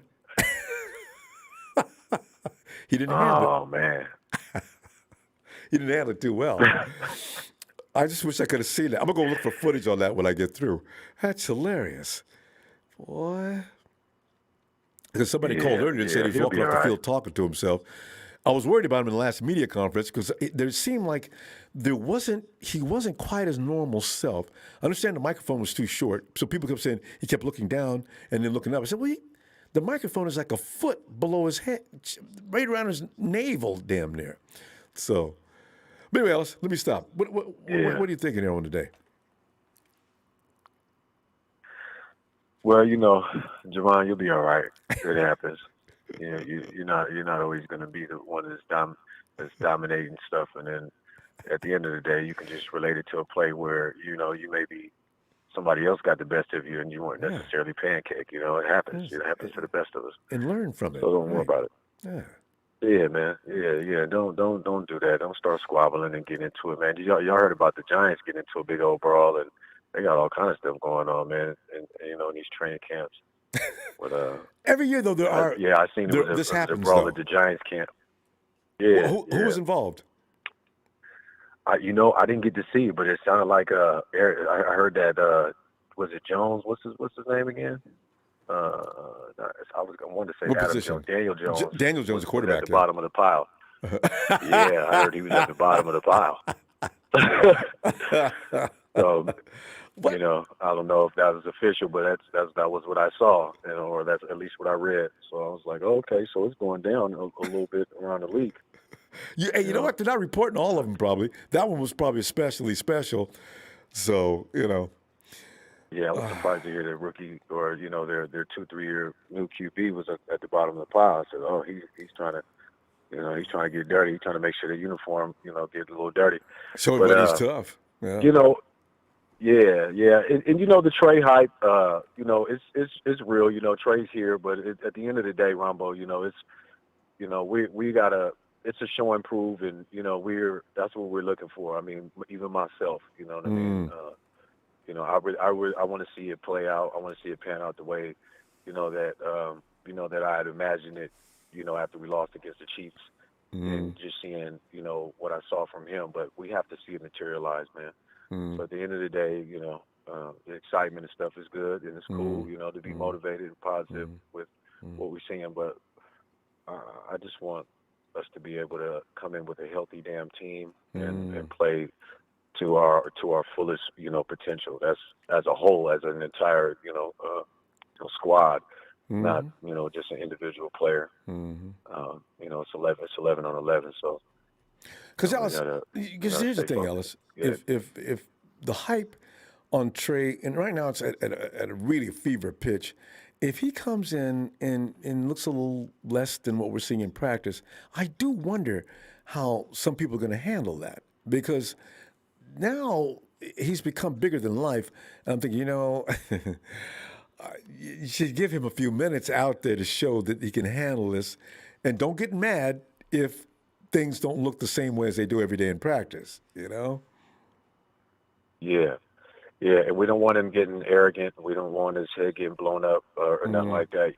That kind of happened to Colin, because he got in so quick and he took off. And I think, after a while, it just started to, you could see the change in the player. Smelling your own you know what I mean? armpits. Yeah. Yeah, and all that. So that wasn't good, and that ended up working against him. So we don't want to see that kind of stuff happen again. And especially unnecessarily. We know these guys everybody's on there trying to earn their keep and stuff. So Trey still got, some time. He could be very well ready to go. You throw him out there, but it has to materialize, and he's going to learn as he goes. And so anybody that would be judging him without really giving him an opportunity to play and execute, for a few weeks. I mean, look at when Pat Mahomes came in, and you just think about it. When you actually put the guys out there, they're not going to just go 100%. It's not a Justin Herbert is like a unicorn. You know what I mean? Those guys don't come around like that, where they come right in balling. So and if Jimmy, Jimmy's the trusted guy to go, man, we just gotta go ahead and stay humble, and hopefully, everybody's just maintaining, their confidence in that, we got to have a winning season this year. That's really the damn focus. We need to come in and play 49er football. We need everybody healthy. We can't be, we got guys getting banged up. There's a couple of more guys getting banged up and stuff. But it's happening around the league, I'm sure. Worse than we have it good. There's a lot of teams that really get. I mean, Indianapolis is done before the season even starts, so we're lucky. Yeah, we'll be good. But everything's gonna be good, Ronbo. I was a little disappointed to hear KB talking shit. I know, right? You saw that? A few days wow. ago. Yeah, man. I wasn't cool, KB. But at the end of the day, I think he feels some type of way. He really wants to be here with Debo. They hung out all, off season and stuff like that. And I know he still got some, he's not feeling too happy about just not being able to stay with us still. I know he's glad that he got his bag and everything, but, he still wants to be a Niner. So there's probably just a little salt in there, a little. And he got a lot of abuse from the fans before he left. He shot a dagger at the fans base. He said, Patriot fans are better than 49er fans. And now he's saying they work harder in practice than the 49ers. Yeah, that's the one that was shot. I know. Where was that directed? Is that the coaching staff? I think that was a coaching staff hit. Yeah, that's what it sounded like to me, at least. That surprises me that he would do that. Well, and he does. I was saying, KB needs a damn a PR, a publicist, or somebody that's, a media training person that will, can show him what to say, how to say things, so he's not in there just flapping off at the mouth, because then he can end up burning bridges over there with Belichick. Because from what I heard, Belichick didn't even like when a player was actually saying good things about another player on the team, he got mad at that guy. So it's like, now you're talking about your old team that you were on and their coaching staff. That's just not classy, and I don't think the organization. They probably said something to him about that. So KB got to be cool, man. Cassius Marsh was busting open the bubble on the Patriots and talking about how much he didn't like it there and how they don't treat the players. Oh, he well, went on and on. All that different stuff. So, yeah. So, but another day in the life, brother Ronbo, gonna be all right. Yes, it will. That's all we need to know. It's gonna be all right. You just got to keep healthy. Anything after that is all gravy. Fam, I'm gonna tell you what, Ellis, glad because we haven't had a day without Ellis, so would have been really been strange. So I'm glad I got you there while I was in there hollering. Had my eyes closed, I couldn't see the monitor. I appreciate it, fam. I came in, I said, "Is he counting down?" And I was still on the phone, so I said, "Let me start jumping there and see if he can hear me real quick." So my bad, but I want to come in, and thank you to the production and you, brother Ronbo, for holding on for me. And shout out to all the Niner faithful out there. Make sure y'all hit that like and subscribe. Looks like those likes is up there, like almost 150 tonight, man. Shout out to everybody in there in the chat. Good God, everyone that's listening, all the good guys, everybody that hit those likes. Thanks, guys. That's a blessing for Brother Ronbo and the platform. So, love it. You know, he really appreciates it, man, and I myself personally do. So shout out to y'all. Ah, thanks, Peace and love. Ellis. You're too much. You're like my brother from another mother. I tell you what, I'm gonna see you Friday, Yes, fam. sir. All right. Hey, wait, whoa, Ellis. Okay, It's a little okay, late for the Jim. kids, ain't it? They already sleep, ain't they? No, they are not. All right, let's do it, kids. Okay, here I go. I love you, Smart. They're so cute. Oh, voices, they harmonize well, too. You know what I'm saying? Ellis taught them well. Yeah, I wonder if they Okay, practice y'all. on it.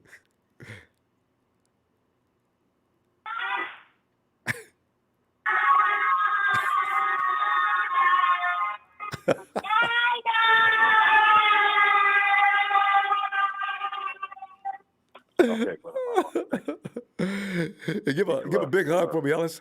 I'll see you Friday. Yes, sir. I sure will. All right, Okay, fam. family. Thank you. Night. Oh, God. Adorable. Hey, what is it? Keep it up with the hard work on training camp. Mr. Block Ice, thank you so much. Fam, as I said a minute ago, thank you for the contributions. Always appreciated. And the likes, I didn't even see that. That's a lot of likes, fam. What happened here? God, Jesus, God, I feel like a blush. See you Friday. I know.